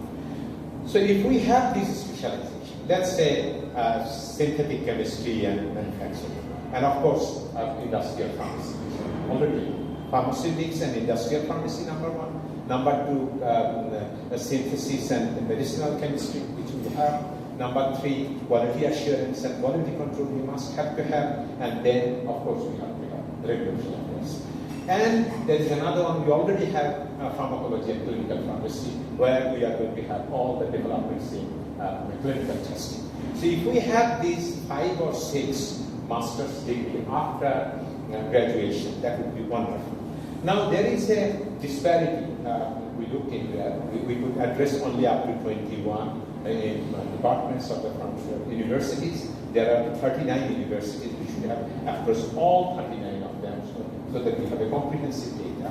I think except most of the public universities, all the private universities are having 4 years of, this is my assumption, I could be wrong, but mostly they have 4 years of pharmacy education. I think it should be completely that 4 years of pharmacy curricula in honors degree or BS, it should be enough. Since in the Western world, we have every year one full summer semester, which is vacation. So in Bangladesh, if we teach them all 3 semesters, 4 years course, that's very intensive. and we should program it harmonically. It should be all harmonized. And then I would request our Secretary Sir to consider harmonized admission tests for all pharmacy students, so that students who are getting into the universities are of very high standard, and they follow the same curricula, 4 years of education, and then 2 years of master's degree in all those 5 or 6 super specialization. If that comes in, and if we can start having the master's degree within 2 to 3 years time, the students coming out, then by, this is 19 born, 2021, if from 2022, if we start getting these specialty students, that is just wonderful. It's like music. It will be wonderful for Bangladesh. And the people who are sitting there can actually do it. This is our salvation. Honest request, prayer, Almighty Allah, and to all of you, that if you could do this, then the pharmaceutical industry in Bangladesh would be so big, you cannot imagine. We could, like in garment industry, we have become second largest after China. You could become probably the largest in the world. This has the potential. Please do that. Only this is possible through education. And the people who are sitting here, they are the ones who can make it possible. Thank you so much. Thank you, Mr. Abdul Muqtadir, Senior Vice President, Bangladesh Association for Pharmaceuticals Industries, for his encouraging speech. Distinguished ladies and gentlemen, you all know that among the participants of our today's program, we have many expert and learned personnel from different universities of Bangladesh. We need to hear from them. We need to know their views, and we need to learn from them. So in this regard, we have organized a sharing session now, which will be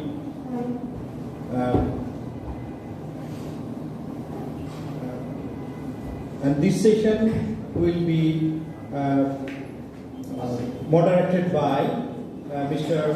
Dr. Soed Omar Payam, Chief of Party, USP PQM Bangladesh. I'd like to request Dr. Omar Payam sir to moderate the session, moderate the sharing session. Thank you, sir. Thank you for inviting me. I think this is the session we want to learn from everybody, because all important personalities are attending this workshop. So from your opinion is very, very valuable for us. So maybe we cannot invite everybody for opinion sharing, but after this opinion sharing, if somebody feels that very important issues are lacking, so you can raise your hand also, because don't hesitate to share very important things lacking in this meeting. So first of all, I want to invite, you can also just share that experience from sitting in your own chair. Microphone will be delivered to you, or you can also come here. So what is preferred, I don't know. So first of all, Professor Dr. Syed Shibir Hussain, Haidar, Chairman from Dhaka University.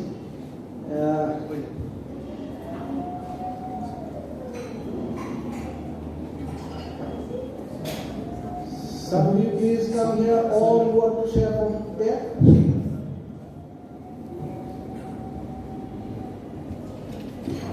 Okay, thank you very much.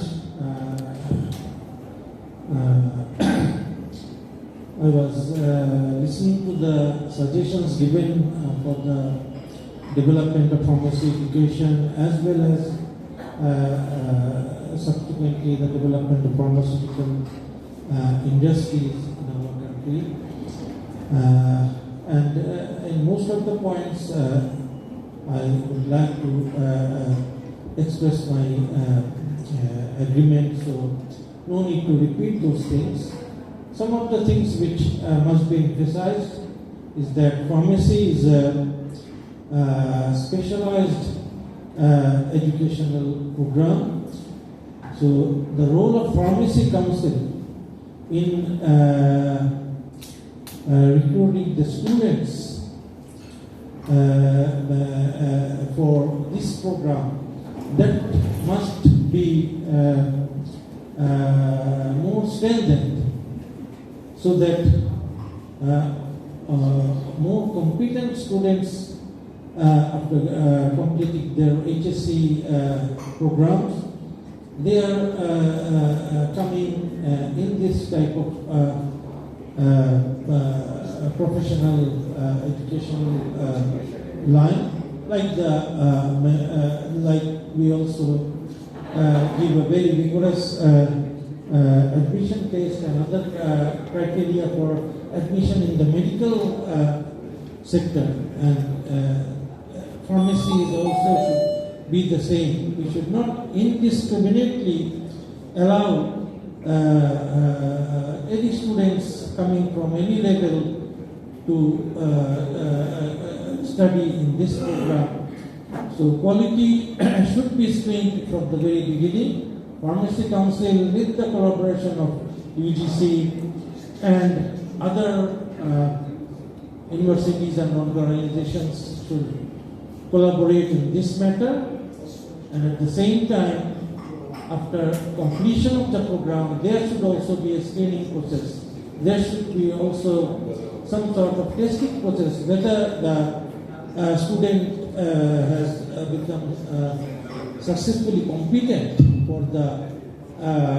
for becoming a pharmacist. So some sort of just giving them a free registration, according to my opinion, this should not be allowed. There must be some scrutiny, some screening test, and this should go all through the career.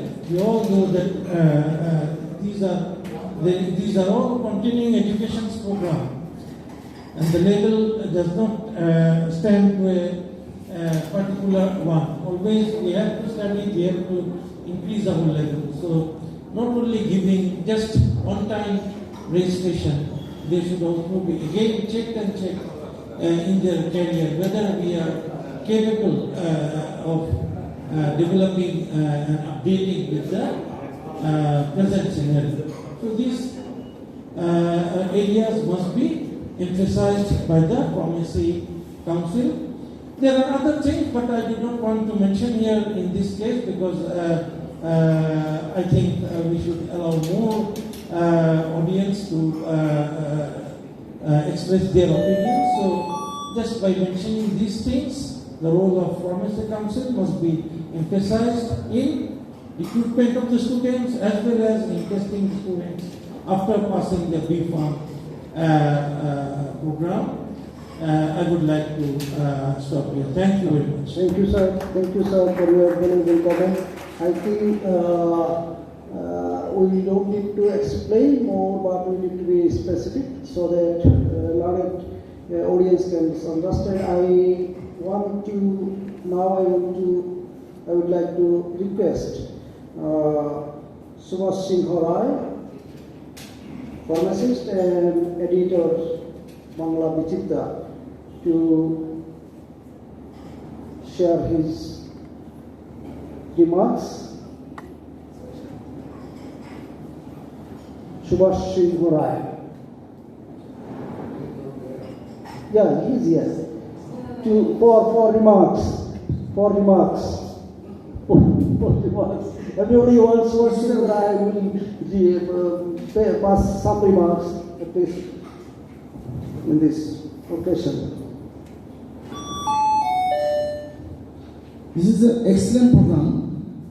Pharmacy curriculum is very essential for our pharmacy education. And this program, our findings and recommendation is very much essential for our academic purpose of pharmacy education. I think this is a beginning. I want to see this contribution. Thank you very much.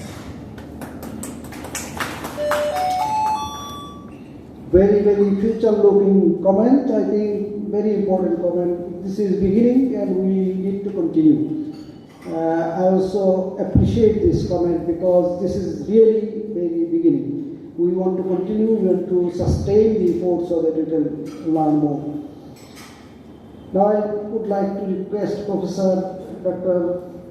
S.N. Abdul Rahman, Dean, Faculty of Pharmacy, Dhaka University, to make his remarks.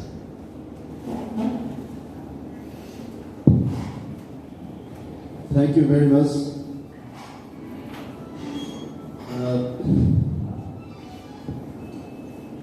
The chairperson of this program today, Honorable Health Secretary, Mr. Asad Islam, Chief Guest of this program, Professor Emeritus Dr. A.K. Azad Choudhury, and other dignitaries on the dais, and the honorable other guests present here.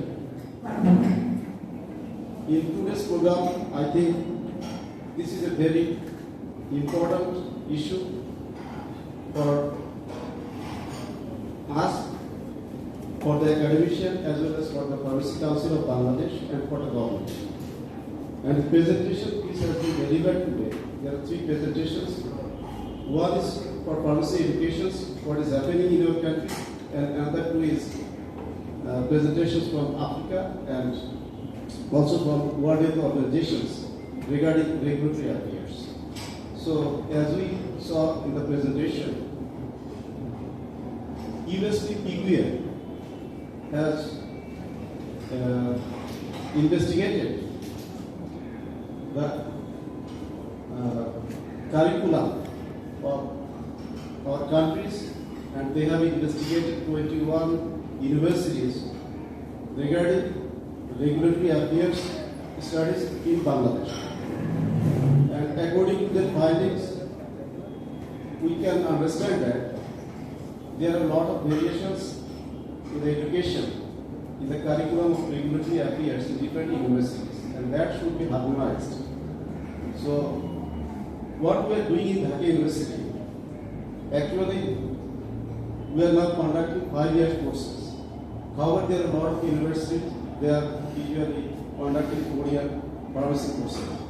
So I think that we should harmonize this, and in our university, we progressed 5 years education from 4 years because we thought that in Bangladesh, we need clinical pharmacists. As the Vice President of the Pharmacy Council initially told us, we need pharmacists for the industry as well as we need pharmacists for the patient. So regarding this thing, in Bangladesh, we think that there is no application, no scope of pharmacists in patient care, and that should be started as early as possible. That is very important in our country for the patient care. And for the industry, as Mr. Abdul Mukhtar is saying, there is need of strengthening our syllabus and curriculum, and many important issues should be included or should be emphasized in the curriculum, especially he told that synthetic organic chemistry, pharmaceutical chemistry, molecular biology, and regulatory affairs, as well as quality assurance. So I think we should start master's program in this area. And in our faculty, actually, now what we are thinking, even though we have progressed 5 years, we are now thinking to go back to 4 years program. So, following us, in 8 universities, they have already started 5 years program. Actually, what Dhaka University do, other universities follow this. But what we found that after 5 years program is not giving us any benefit, because our students are not getting any, are not doing any clinical practice or clinical role. We are getting some support from Dhaka Medical College for their for some internship. However, that is not enough. do practice as a clinical pharmacist. And clinical pharmacy program has not been started in our country. Even the hospital pharmacy has not been yet started. So that's why student usually it takes long time to get certificate and become graduated. And as a result, now we are thinking to go back to the 4 years program. And for 2 years master's program, that need to be actually granted by the university. So university has academic council. So if we think for 2 years master's program, as Mr. Muqtadir I said, so we can think about this. But usually, I think there should be harmonization among the universities, and Pharmacy Council of Bangladesh may take initiative. Recently, as I can say, I am a member of Pharmacy Council of Bangladesh, but Pharmacy Council of Bangladesh is fully now non-functional regarding this. So I think we should activate Pharmacy Council of Bangladesh as well as from the university part. We are discussing, and today's seminar, what is recommended by the seminar presenter. So we have some consultative program for that, and we have given some recommendations. So we continue this, and I think Pharmacy Council should be activated, as well as the government should come forward to establish various sectors of pharmacy profession. Unless this professional field is established in our country, there is useless to strengthen the academic program. As a whole, our academic system, academic programs, I think the syllabus curriculum is very much upgraded, and we are continuously upgrading our syllabus and curriculum. And in all other universities, as I know, they are doing so. They think that we need to, what the graduate will do. So we should open the avenue for the graduate, and we'll also strengthen our curriculum, and that should be continued. So thank you very much. Thank you for today's program. Thank you. Thank you, sir, for your remarks. I would like to invite Professor Dr. Muhammad Salim Raza, Department of Pharmaceutical Technology of the University, for his remarks. We shall be, my request is to be concise as Okay, thank you very much, Honorable Chief Guest, and also our Professor Ajad sir, and distinguished guests, and the academicians and representatives from WHO, USAID, etc. Thank you. Actually, I had the opportunity last year to work as the national consultant. Before that, I actually did the audit of the drug administration's 9 function of WHO, and which have been shown by Mr. Ramzi today. And later on, there is a 4th HPNSP program of the government, which is a 5 years budgetary norms for the drug administration. And we have seen in details some progresses have been built into the system. As for example, I can mention something from Mr. Muqtadir's, that there is a need of going through the testing of the vaccines and the biologicals, biosimilar products. Yeah, that's correct. Now the National Control Laboratory, there is NOMCOL, Network of Official Medicinal Control Laboratory, and I am very happy to speak in front of this audience that this drug testing laboratory in drug administration, they have been accredited, and also WHO recently have, there was a pre-inspection. I have visited that lab, and yes, in Bangladesh we can tell that something is happening. Last month I went to Nepal to the drug testing laboratory, and that lady, I have seen that she was also present in the NOMCOL conference. So these are few things that I can see, but as Dr. Qayyum told me to be very concise, so let me start from the beginning, because as a professor of Dhaka University, I had the opportunity to be the head of the department of few private universities, and now also engaged in some sorts of education, teaching and learning. The first thing I would like to say that pharmacy being the highest grade of profession, we have to be very clearly stringent at the very beginning.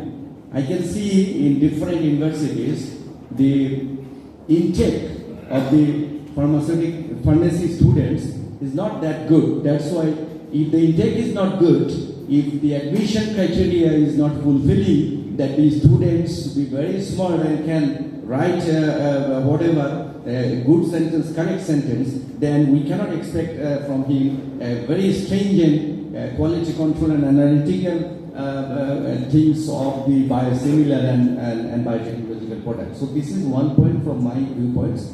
Another thing, I would like to thank the USPPQM, USAID and WHO. It's okay, fine. But to me, I can make comments like that. This is not, this is some sort of initiatives have been taken to strengthen the educational system and other things relating to pharmacy, pertaining to pharmacy.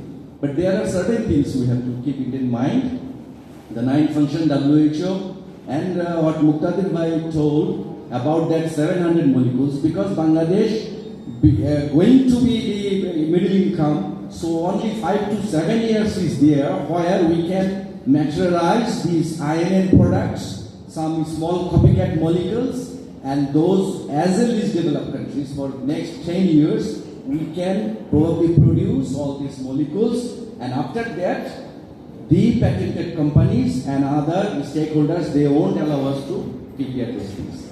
So thank you again. I would not take much time, but I would like to emphasize that whether it is a 4-year course or a 5-year course, I just would like to mention very humbly with the comments of our honorable team.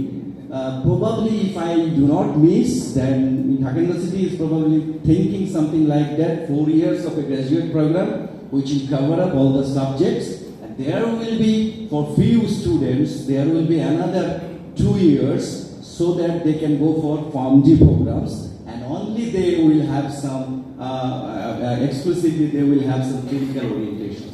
I would mention that among the 9 functions of the WHO, there is a clear-cut division of the clinical research, and you know, clinical research organization concepts have been there. ICTDRB and other pharmaceutical companies are already adapting these things for going towards the bioequivalence and other things. Because the future of Bangladesh is small copycat generic molecules in future, right? So we have to be very careful that the pharmacist and also the pharmaceutical scientist needs to be educated in biotechnology, because you see in future it's my prediction that out of 10 molecules there will be 8 molecules of biological nature.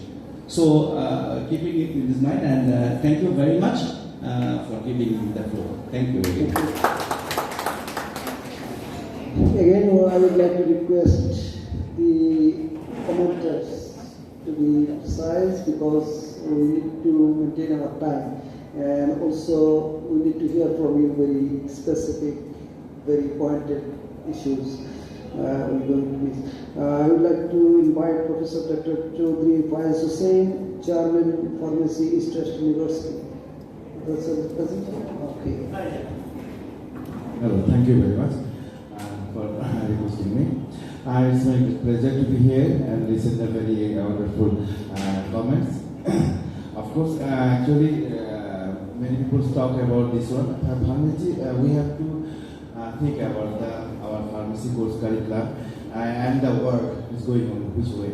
Of course, the main function of the pharmacy is clinical, and most of the advanced world is thinking like that. But as our pharmaceutical company is also developing in Bangladesh, and we have an important role. So in both sectors, we have to develop parallelly. So in undergraduate course, where mostly we have to serve our nations, so we have to think about our production, our pharmaceutical industries. So in that case, regulatory affairs is very important. And actually, I like to announce in this committee, I already submitted a proposal to our academic council of East West University to open an M.Pharm in regulatory affairs. I also feel for a long time this one. and I worked on it. I was the regular development of this curriculum, and also I get some main information for this seminar, also this meeting. Thank you very much.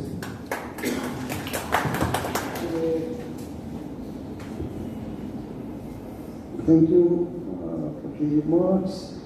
Now I would like to request Professor Dr. Piyush Kumar Saha, Chairman Pharmacy Department. If I mistake in naming, please correct yourself. Jamnagar University.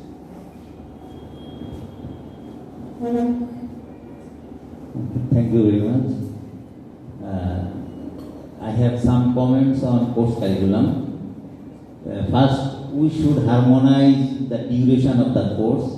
It is 4 years, 5 years or something. I think should be a uniformity to all universities. And secondly, IQAC, International Quality Assessment, they always say that the credit hours conflict with the yearly examination system. So I think we should go for semester system, everybody.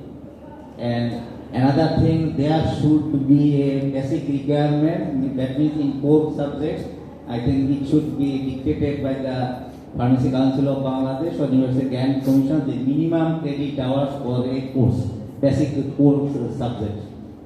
And last, I think, and every time, according to Bangladeshi demand and syllabus and course curriculum should be reviewed. Yeah, thank you very much. We would also not like to miss renowned Professor Shahabuddin from Jamnagar University. Please, for specific comments. This program is specifically designed for encouraging drug regulatory efforts. It's really fine, but we have to coordinate all the different branches. Please do not belittle the clinical aspect of pharmacy. Okay, in these days of massive automation, the production and industry process, they need very few people, but drug given to the patients, that is a very intensive, exhaustive place where we will need a lot of pharmacists. And proper uses of medicine for the patient, that's a very important aspect also. So we should not belittle the clinical aspects, okay? And number two, the physicians, nowadays, due to the availability of a lot of diagnostic things, they are much more busy with the diagnosis. After prescribing the drug to be given to the patient, in this place, the pharmacist plays a very key role. And also, I think the government is thinking about hiring something like 1,000 or 1,500 pharmacists in clinical field, in hospitals. So that aspect should be also considered. Thank you very much. Thank you, sir. Professor Dr. Ashish Kumar Das from Khulna University.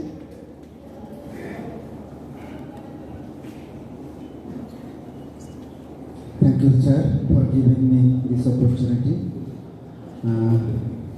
In short, my suggestion maximum has already been addressed here. Uniform curriculum for all universities, uniform duration for both undergraduate and master's program, uniform total credit both for undergraduate and master's program. And we always talk about the quality control and quality assurance for the pharmaceutical product in the industry, and we also teach in our classroom. I think it's the time to apply on ourselves. I am talking about the regulation of pharmacy education in Bangladesh, and I think Pharmacy Council should take the lead. Pharmacy Council is the body for regulating the educational system in Bangladesh or ensuring the quality of education in Bangladesh. So I think it should be the responsibility of Pharmacy Council of Bangladesh to design a uniform curriculum for all pharmacy course for all courses in all universities. They should ensure the quality during the course running and also at the end of the course. That means after graduation, they should arrange a examination before giving the registration for final checking of the final product who are ready for manufacturing a good product. And last, Pharmacy Council should take some initiative for staff development program also. The teachers we are teaching in the different universities, we may not be develop ourselves with the current knowledges. So if Pharmacy Council arrange some workshops or some training programs for the teachers of different fields, suppose synthetic chemistry, molecular biology, clinical pharmacy. So this type of specialized knowledge, all teachers should be updated, and some Pharmacy Council may take this opportunity or take this responsibility for giving the staff development program. So that's all from me. Thank you very much. Thank you. Thank you for the timing. Thank you. Chairperson of this session is our Honorable Secretary Sir and other dignitaries as well as the Director General of Diagnostics over there and the professors from different universities here. We are from the Regulatory Authority, so that our comment maybe sometimes it may not be acceptable to all others, but we want to see the pharmacists, the minimum standards have to be maintained in the country.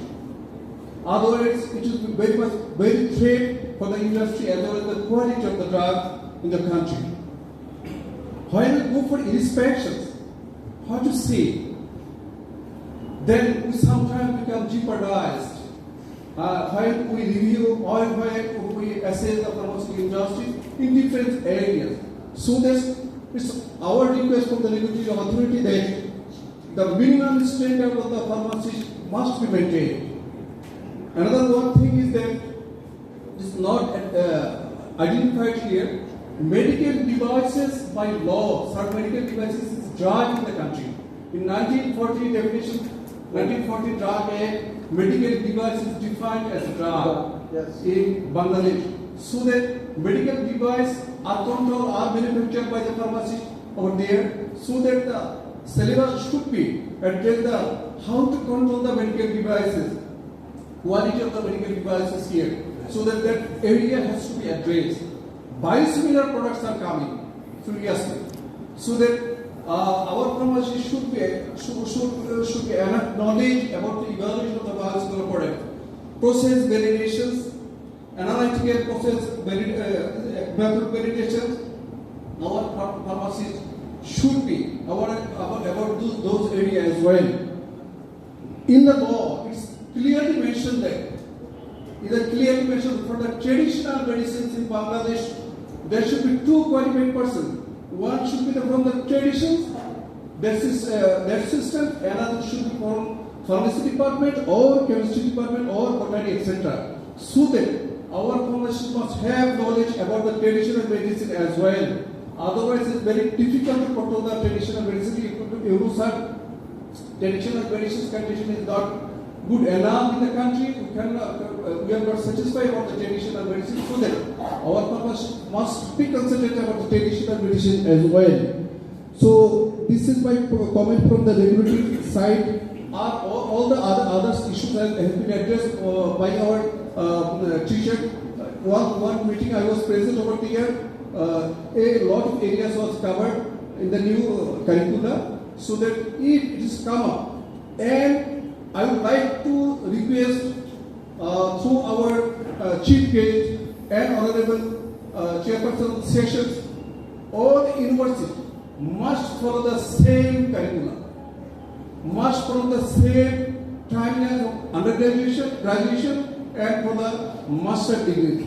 And that will be very much helpful to have a mature pharmacist from the university. University is the manufacturing unit of pharmacists, and that pharmacist should come up and manufacture the drug and ensure the quality of drug. So that is the dream and it's the asking from the people of the country to have quality medicines, and the pharmacists are the can play the vital role to ensure the quality of drugs in the country. Others experts as well playing their role, but pharmacists in the lead position. So there's I would like to request, I would like to thank USPPQM. USPPQM is doing a lot of work in the country for development of our laboratory and the course curriculum. So that I would like to thank USPPQM as well as WHO here. Thank you very much. Okay, we are near to close our remark session. Before that, please be concise. Professor Pathan, Chairman, Pharmacy Department, State University. Please, yes,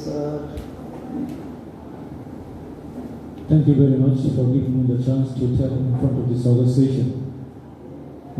Before joining academic environment, I had to work in pharmaceutical industry for 18 years.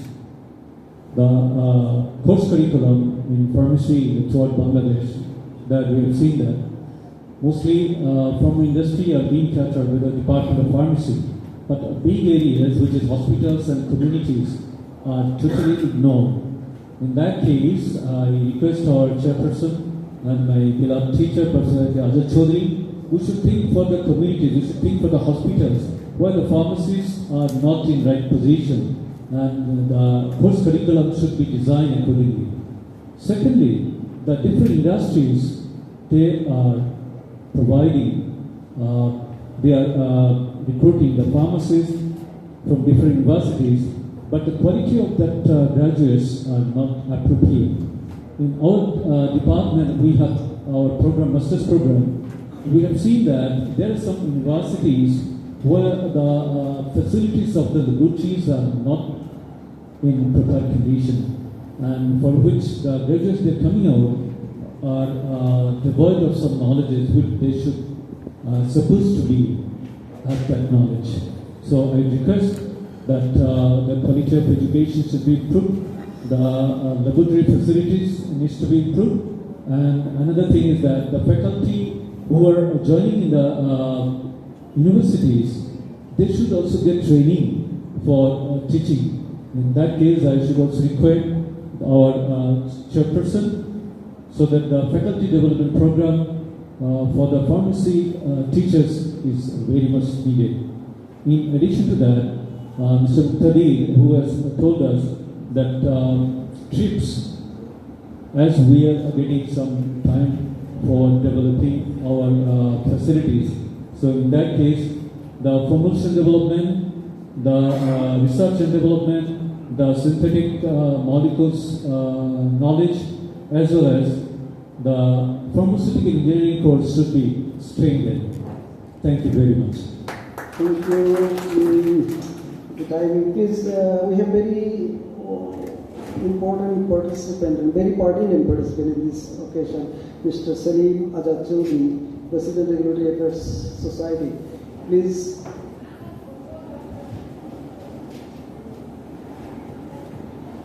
Assalamualaikum. Well, we are talking about the regulatory courses in university. In that way, I can say that regulation is there for many issues and regulation is lacking in many issues. The lacking is that we are talking about the manufacturing of good drug, quality drug, but we are not talking about the application of clinical area. There is no regulation in Bangladesh that should be covered by the regulatory affairs for what the responsibility of medicine practitioners, physicians, and what is the responsibility of pharmacists there. Only the pharmacist's responsibility cannot cover all the safety of patient, those who are using medicine. That should be addressed clearly. Thank you very much. Thank you for the remarks. We have last but not least, maybe, I don't know whether anybody from any participant from that university. No. Okay. Professor Muhammad Hannan, Chairman, Pharmacy Department, Independent University, last quarter. Remarks. Thank you, sir. Whether it is any important comment from anyone, please raise your hand to see. Okay, after we want to close this remark session. At the outset, I'd like to appreciate the organizer for arranging this very important program on the pharmacy education, pharmacy curriculum, especially drug regulatory affairs, which is very common in US and other countries. I think this is high time we should introduce this course in undergraduate and also graduate program. Because we have entered US market recently and also more than 150 countries for our product, which is very regulated market, and also our local regulatory affairs becoming very strict for approval of new product. So this is very high time, I'd say, to introduce this regulatory affairs in the undergraduate and graduate level. We have prepared a curriculum on this regulatory affairs in master's student, and already we have submitted to UGC for approval. So thank you very much.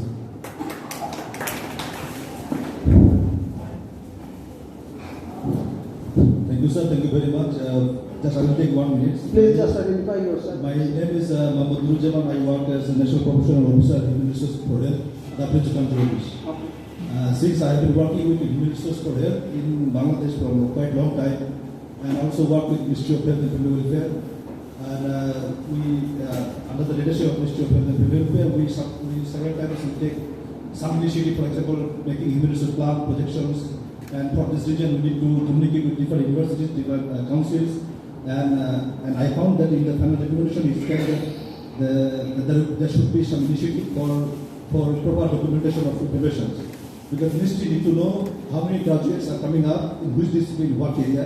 That information needs to be documented very properly. Otherwise, the plan projection words has come up, focus words has come up. So I would like to request from the UH and also from Ministry of Health, each and every university, they should records and documents the information that they are receiving from the students, the admission side and the pass side, and also as the registration side.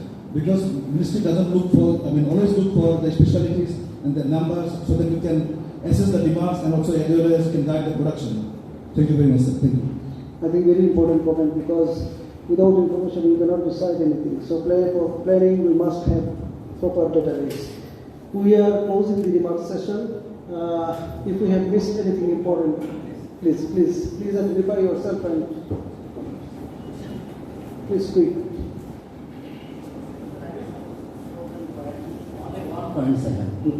We are making actually professional persons. Oh, sorry, my name is Dr. Haruna Rashid from Northern University, Bangladesh. So one point, actually no one mentioned. We are making professional persons, and our pharmacists, they must have some practical knowledge before leaving the university. Unfortunately, it is a crucial matter for every university for arranging implant training. And that is not uniform. Some factories they are making only 1 week or 2 days, 3 days. Some factories they make 15 days. I think this should be clear or uniform in every university. I think thank you for your comment, specific comment. Thank you very much. We have our special guests, preoccupations, and they want to leave also in time, and we also need to close on time because everybody is very important. So I'm closing here the remark session. We are open. Also, please, you can collect anybody USP card so that you can communicate with us with your information, valid information, so that you can take into account and disseminate or share it with Pharmacy Council so that you can take action later on. Thank you very much. USA. I'd like to request Dr. Samina Chaudhary to deliver this speech.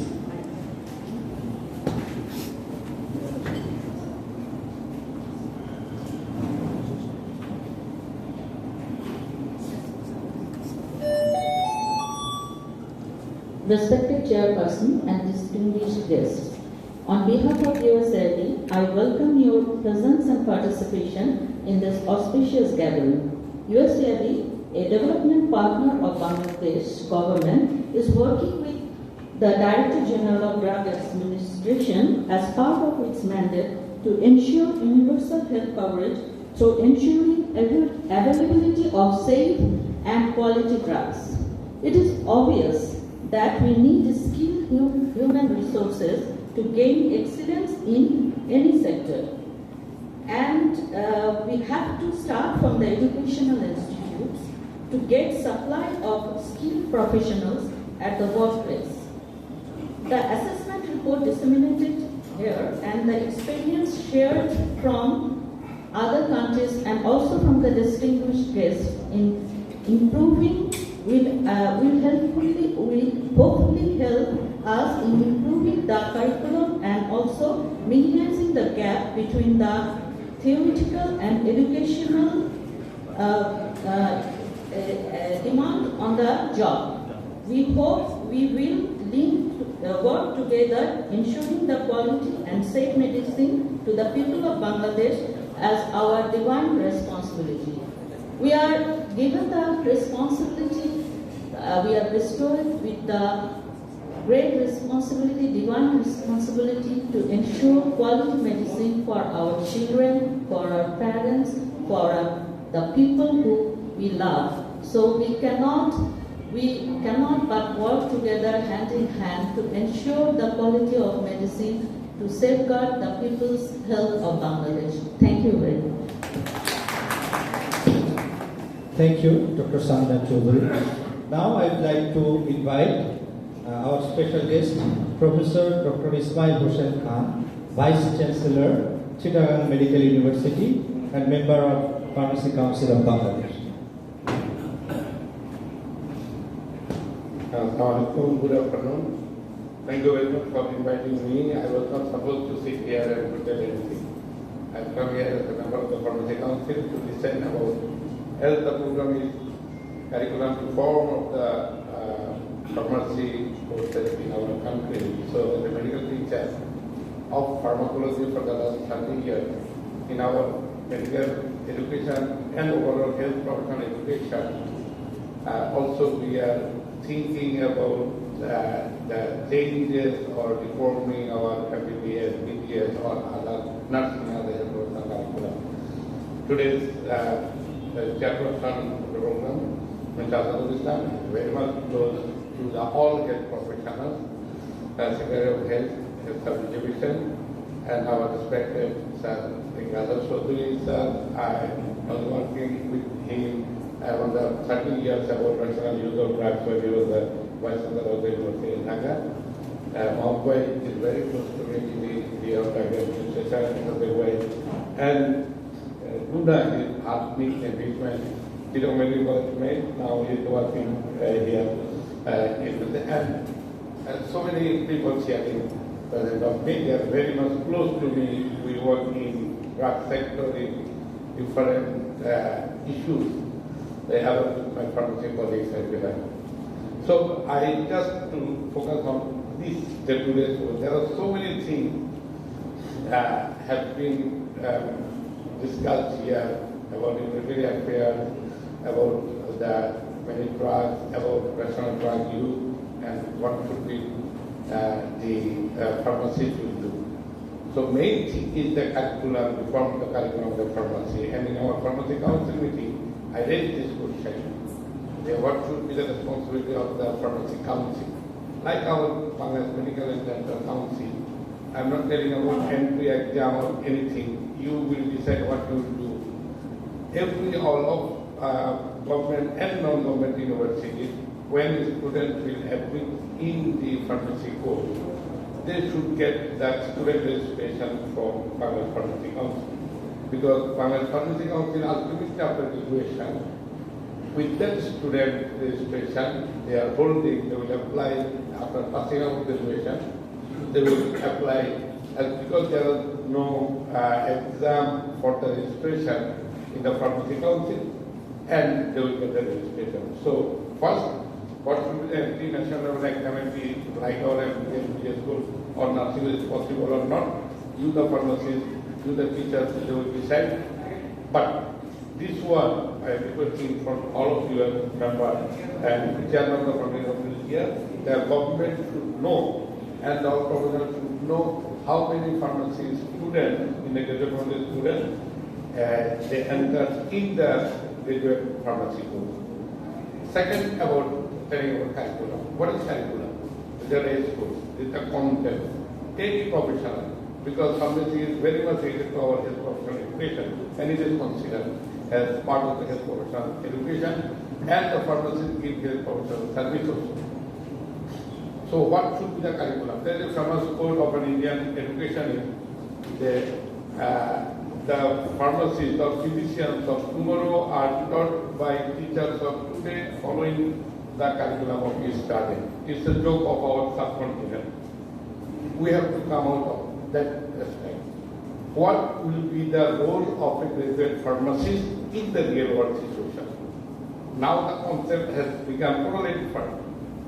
And about 50 years ago, 100 years ago, some our academics sit together, they form a curriculum, and we design what will be the teaching learning style, what should be the assessment system, and they are graduated. Now, in the 21st century, the concept has totally changed.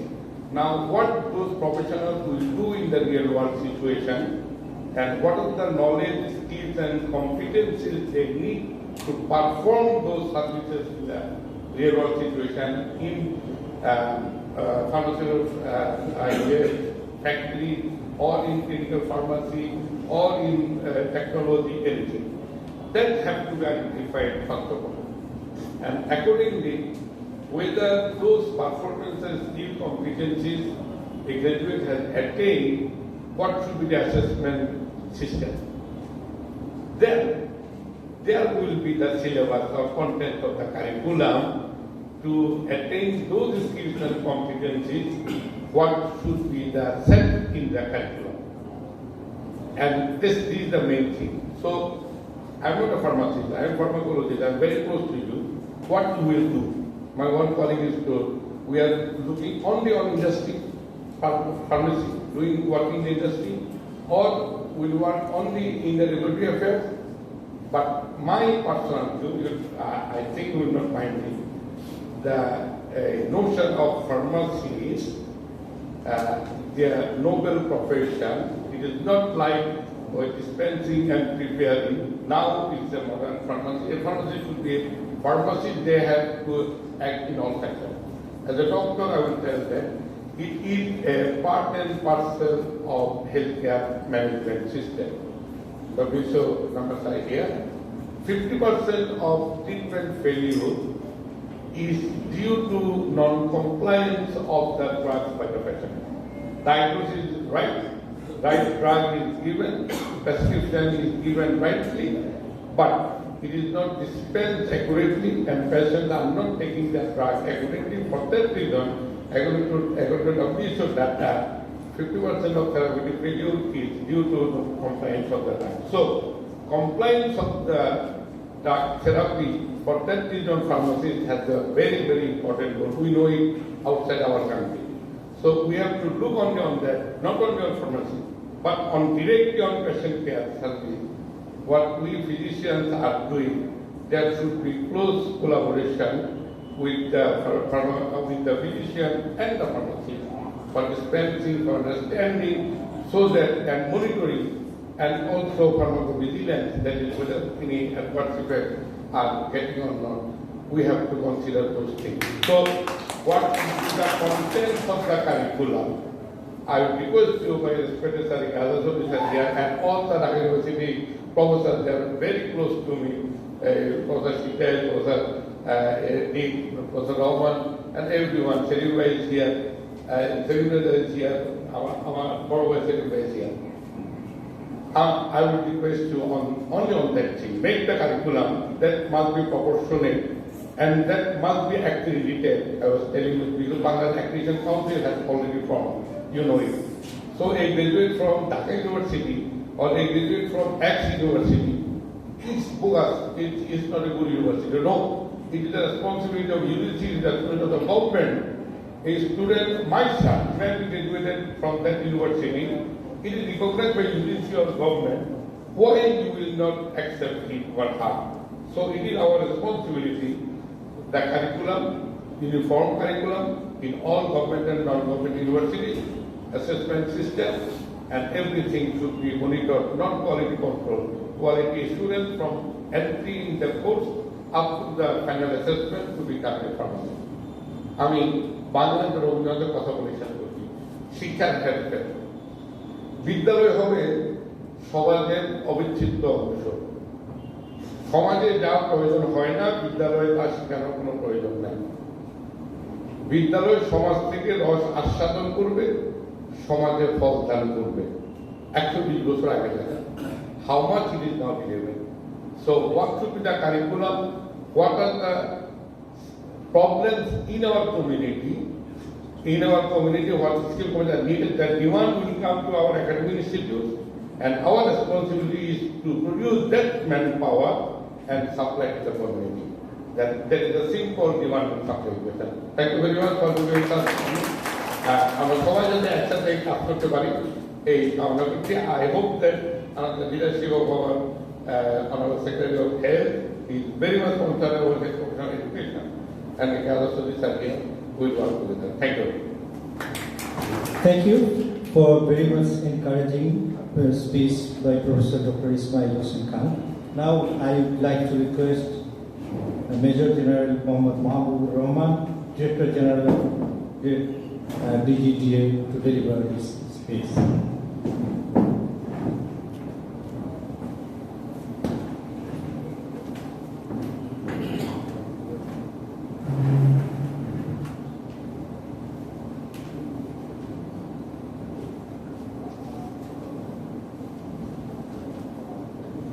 Bismillahirrahmanirrahim. Today's Chair, Mr. Asadul Islam, Secretary Minister of Health and Family Welfare, our respected Professor, Chief Guest, Professor A.K. Azad Chaudhary, Vice President Pharmacy Council, then my teacher, Professor Ismail, distinguished ladies and gentlemen, Assalamu alaikum, and a very good afternoon. First of all, I express my heartfelt thanks and gratitude to Pharmacy Council and USP to organize this program, dissemination program. And also I express my heartfelt thanks to our respected Professor A.K. Azad Chaudhary for taking a lead role for the reviewing this syllabus and curriculum for graduate pharmacists. Actually, this curriculum is not a static thing. There is always a scope to review and improvement of curriculum. It's like a flowing river, because you know that every day, every moment, new knowledge are being created, new tools and techniques and methods are evolved, and we are to integrate those knowledges, those skills, techniques and tools to our curriculum to remain the curriculum as updated. Let us think when we were students of medical colleges in 80s, at that time the peptic ulcer disease was very common, and one complication of peptic ulcer disease was gastric outlet obstruction, and the most important operation at that time was performed gastroesophageal stone. But now you think in no medical colleges in the country, medical college hospital in the country, the gastroesophageal is, I think, is less than 1%. And there is nothing called this gastroesophageal in most of the hospital, as because this invention of the H2 blockers. So if one surgeon, he thinks that he is very skilled in doing gastroesophageal and he remains in that position 20 years after, he is a simply useless surgeon. So I think this curriculum, it has to be an updated one as the requirement of the society, as the requirement of the industries, and as per requirement of the population demand. Now, the graduates who are coming out of our different universities as a pharmacy graduates, normally most of them, many of them, they left to USA or European countries or Australia. Many of them, they join our career services, and some of them, they join our industries, and few of them, they join our regulatory services like under DGPA. So, if I talk regarding your regulatory activities, those who join our regulatory affairs or under DGPA, actually they undergo some social training, home and abroad, and you know that there is a culture of every organization. So over that time, they learn something about your regulatory affairs. But those who join in the industries, actually they are devoid of this source of knowledge. And when our inspectors, they go to your industry, then differences of opinion occur. So at times unfortunate situations took place, and which is not in fact congenial for the atmosphere of your industry as well as regulatory affairs. So this inclusion of your regulatory affairs in the new curriculum, I think it will be very much helpful both for the industry and our regulatory affairs matters. Now, you know, our pharmaceuticals, this is a booming sector in fact in our country. We export our product to more than 146 countries in the world, including USA and UK, and we are fulfilling 98% of our local requirement. So this pharmacists, those who are graduating from the different universities, their requirement is tremendous, and they are actually playing the pivotal role in this sector. And I think their opportunity is tremendous. As our Professor Ismail has mentioned that our health professionals and pharmacists, they work side by side. In fact, I think that they are complementary to each other. So their opportunity in hospitals and dispensing your medicines should be extended. They should be, in fact, incorporated in the health system in more in number. Now, as you know that from a digital side, we have introduced some model pharmacists and model medicine shop.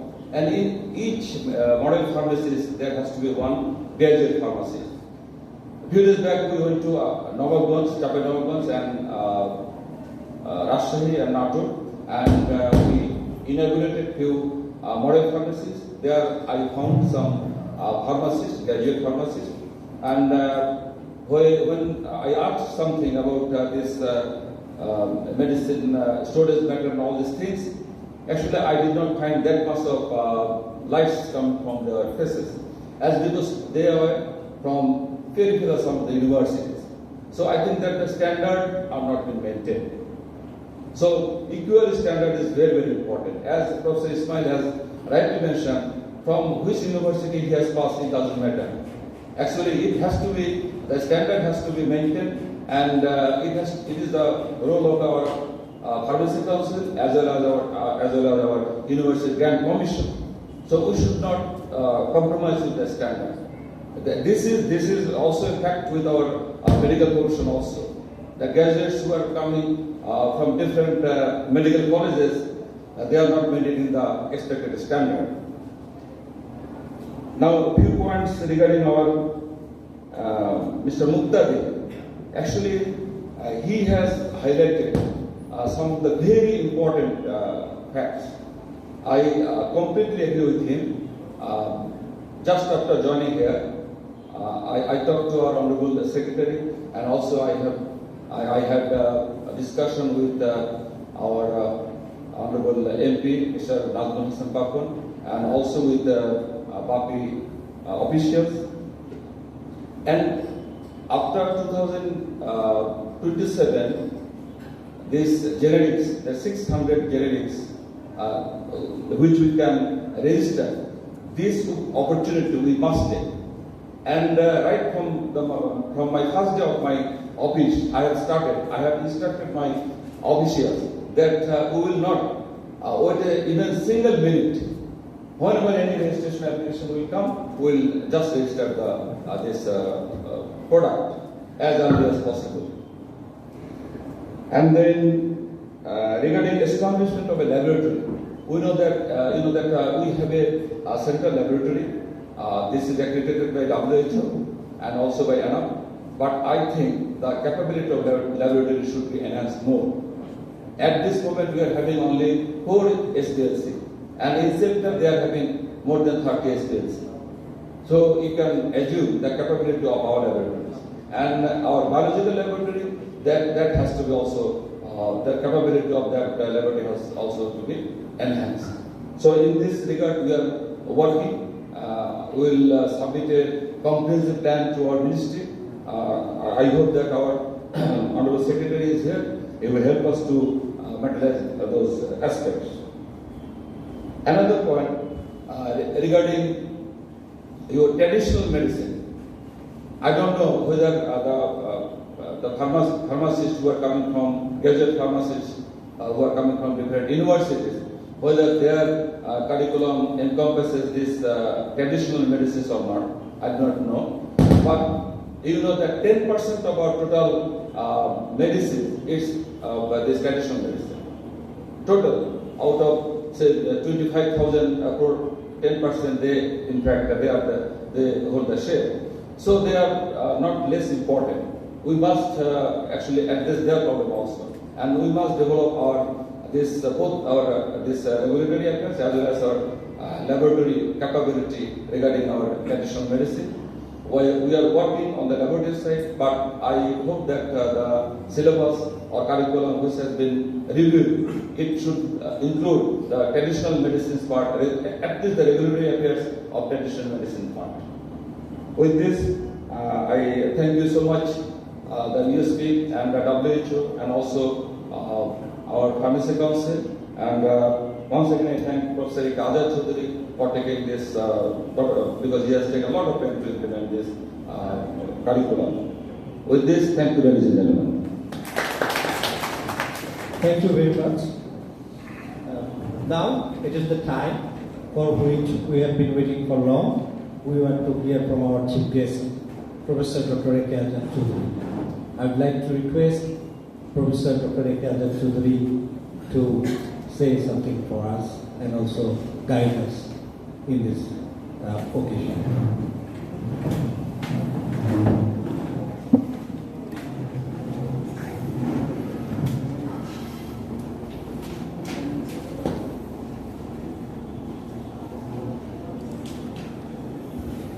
Mr. Chairman and Secretary of the Health Service Ministry,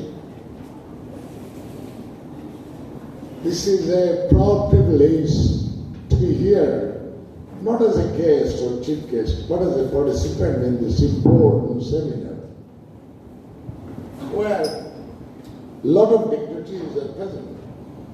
The chairman himself is the arbiter, the sort of arbiter of the health sector.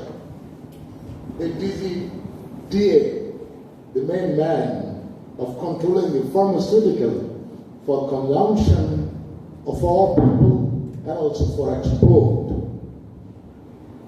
Now, my favorite and honor, Vice Chancellor of Chittagong Medical University, Balu Sen. My favorite former student, now a Vice Chairman of the Pharmacy Council, Mr. Musaddiq, and he is the Chairman or MD of Unimed, one of the prospering pharmaceutical industry. Here we have Musaddiq, who was my favorite student as well. He was representing the pharmaceutical industry, and he is the chairman or MD, I don't know what is bigger position in business world, whether it's chairman or MD, but he is the main man in sector pharmaceutical. Here we have got a manager from USAID who is looking after PQM, Dr. Samina Chaudhary.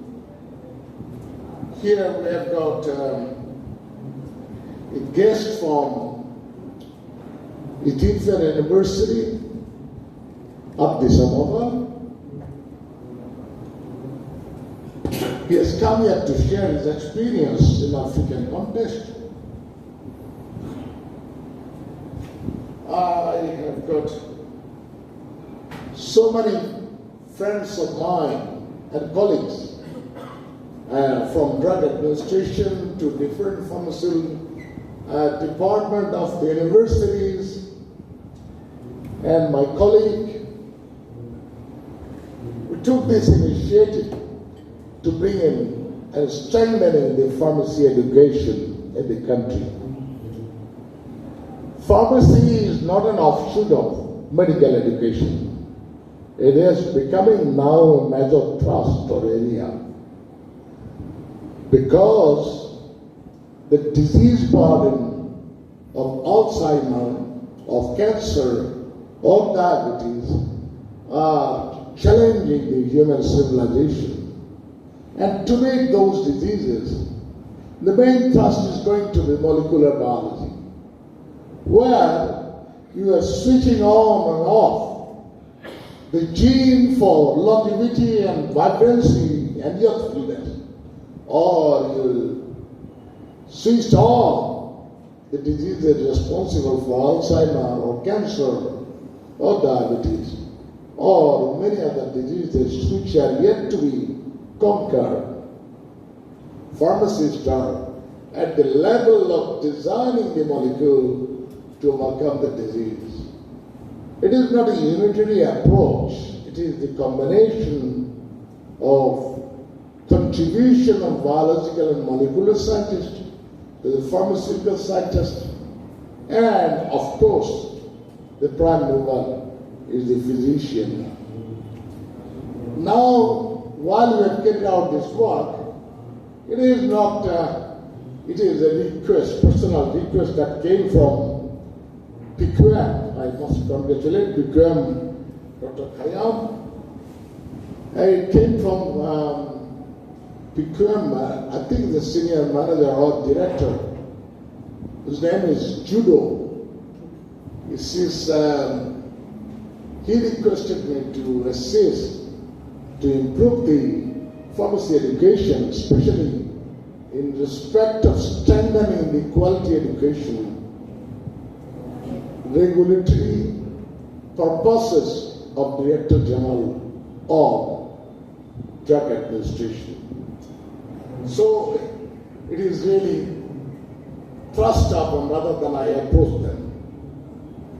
And I'm very grateful PQM Dhaka, or PQM chair, what they call the country chair, he was very helpful. We studied the curriculum of the pharmacy education in Bangladesh. About 41 universities impart pharmacy education. And pharmacy education in Dhaka University, while I joined the department in 1969, 1st February, after I graduated or had my master's, with, of course, brilliant result from chemistry. The best student is to come. Even today, pharmacy students are by far the brightest section of the students. That applies to the Dhaka University at least, and some other donor university. In private university too, the brightest section of the students come. But do they get the brighter education? Or do they get the appropriate education for regulatory purposes? That is a different question. We have studied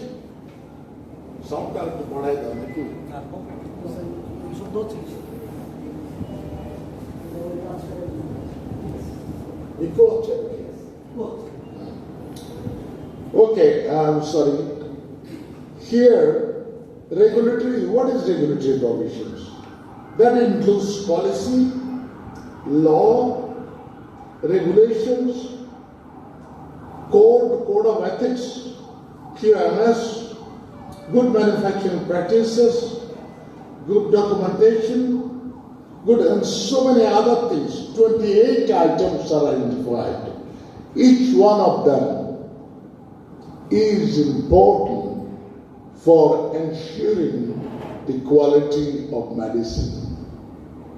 That chapter of that field are not properly thrust upon or given proper importance in many of the universities,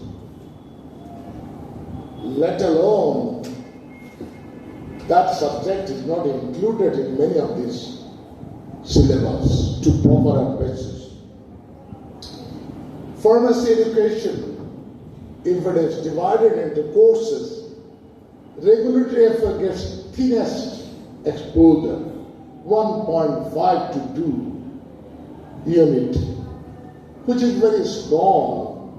If you think about the regulation of pharmacy and drugs, that should get most important, at least for the manufacturing pharmacy, at least for the profession who are going to the industry, at least for the profession who are going to drug administration to pass the drug to the market. So we suggested that this course, regulatory affairs, should be brought in most of the syllabus, all the syllabus, and should get due emphasis so that we can produce the graduate who can live up to the expectation of drug administration, of the industry, and of course, to the consumer side, they can provide good quality medication. And this is micro level. Macro level, we found a lot of discrepancies. Some pharmacy courses are run for 5 years, about 20 to 30%. Rest run for 4 years. So a course and degree should be uniform. It is whose responsibility to bring in the uniformity in the courses. Some say it is the responsibility of the University Grants Commission. I had it for several years. Or some say it is the responsibility of the individual university. Or ultimately from legal side, if you say, it is the Pharmacy Council that controls the pharmacy education. Now, this is a dissemination seminar. We are appealing to the authority, those who are responsible, and stakeholders, those who are associated with this process, that they bring this thing to the focus and execute it. We should bring in uniform syllabus, uniform duration of course, and uniform emphasis of all the sector of pharmacy, more so of the regulatory affairs. Now, PQM is doing a good job training up, sensitization, and providing machineries and equipment to drug testing laboratories. And that has a good effect because some of the certification has been approved by the USA.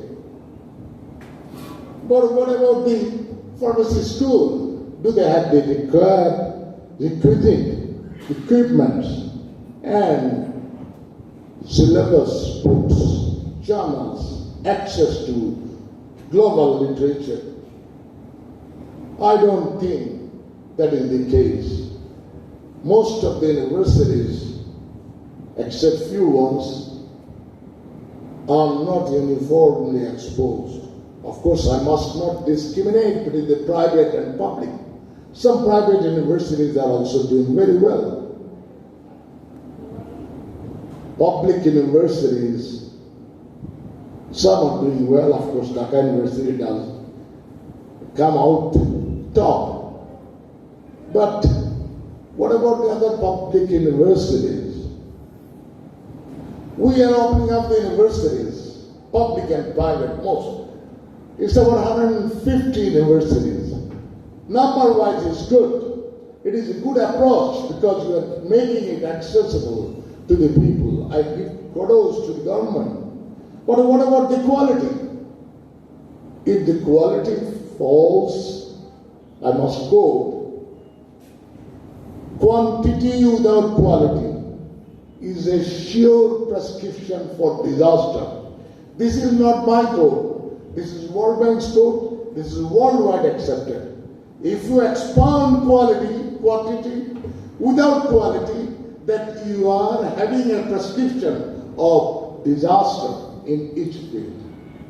Now it is up to the government to decide what to do to uplift the quality. If they go for the increasing the enrollment, giving the opportunity to everybody to have higher education, this is excellent. But it must not be devoid or divorced of the quality. Quality should be a fold. If it is not a fold, then you are heading for a disaster. That applies for regulatory affairs, that applies for pharmacy education, that applies for medical education, that applies for education in general, from primary to the university level. I think this is high time we give more attention to this. If not, all the credit will be washed away by single disaster. Thank you very much. Thank you, sir, for your specific instruction and guideline. Now we have come to the ending of the program. Now we would like to invite our chairperson of today's session to deliver his speech as well as closing remarks. Mr. Muhammad Asadul Islam, Secretary, Health Service Division, Ministry of Health and Family Welfare, and President, Pharmacy Council of Bangladesh. Thank you, sir. Thank you. Bismillahirrahmanirrahim. Building the case for pharmacy curriculum reform at pharmacy schools / departments in Bangladesh, findings and recommendation. Honorable Chief Guest, Professor Emeritus Dr. A.K. Azad Chaudhary, dignitaries sitting on the dais, our colleague DGTA, representative from USAID Bangladesh, Professor Ismail Khan, and Mosaddeq Bhai, the Vice President of Pharmacy Council. Also the academicians, researchers, the stakeholders, participants from foreign organizations, and our guest from Ethiopia. Is delighting, is very, I think, learning experience for me. So thank you so much. Thank you for the initiative to assess the curriculum, especially focusing on the regulatory sort of areas in the curriculum. Thank you for presenting the findings of the team led by Professor Azad Chaudhary. Thank you for sharing the experience that is being, I think, conducted in Ethiopia. The WHO presentation on the quality, sort of improving the quality areas in pharmaceuticals. Also thanks for the comments and suggestions made by different professionals and teachers, faculties from the universities. I am thanking you because probably I am the most benefited person here. And I was selected as the chairperson because I knew least about these things. So I am the most beneficiary. I learned the richness of the sector that is heading and going to lead the whole world. I also learned about the challenges that are coming. I am learned of the opportunities that is lying in the near future, and also our positions, how actually we could reposition ourselves through improving quality, through changing the curricula, through developing the equipments, learning, through, I think, different cadres of professionals, including hospital pharmacists, and different sort of specialties.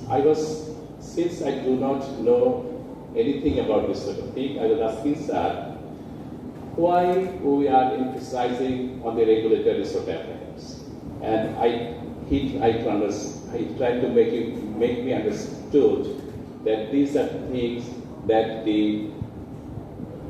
our development partners are focusing, and these are very important in improving the quality sort of thing.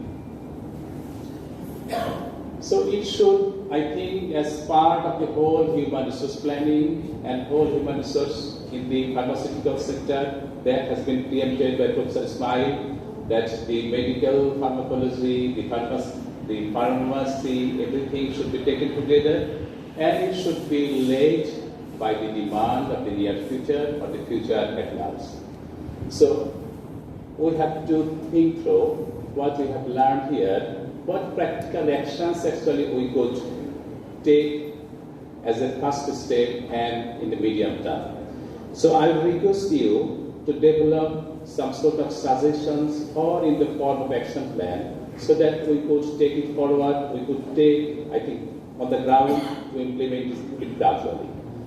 It's paramount important, the thing that Professor Azad Choudhury actually focused on is the quality. So we have expanded, we have extended our numbers, however, we have now it's time to focus on the quality. How actually we could embark on this difficult journey. We should work together. I hope that this sort of platform, this sort of congregation should take place frequently in the future so that we could think through together how actually we could build on what we have now for the challenging future. Thank you so much. Thank you for arranging this, and thank you for inviting me to this, I think, very valuable and learning session. Thank you so much. Thank you, Honorable Chairperson, Chief Guest and Special Guest, and all other dignitaries. Our session ends here, and now it is time for lunch. I would like to request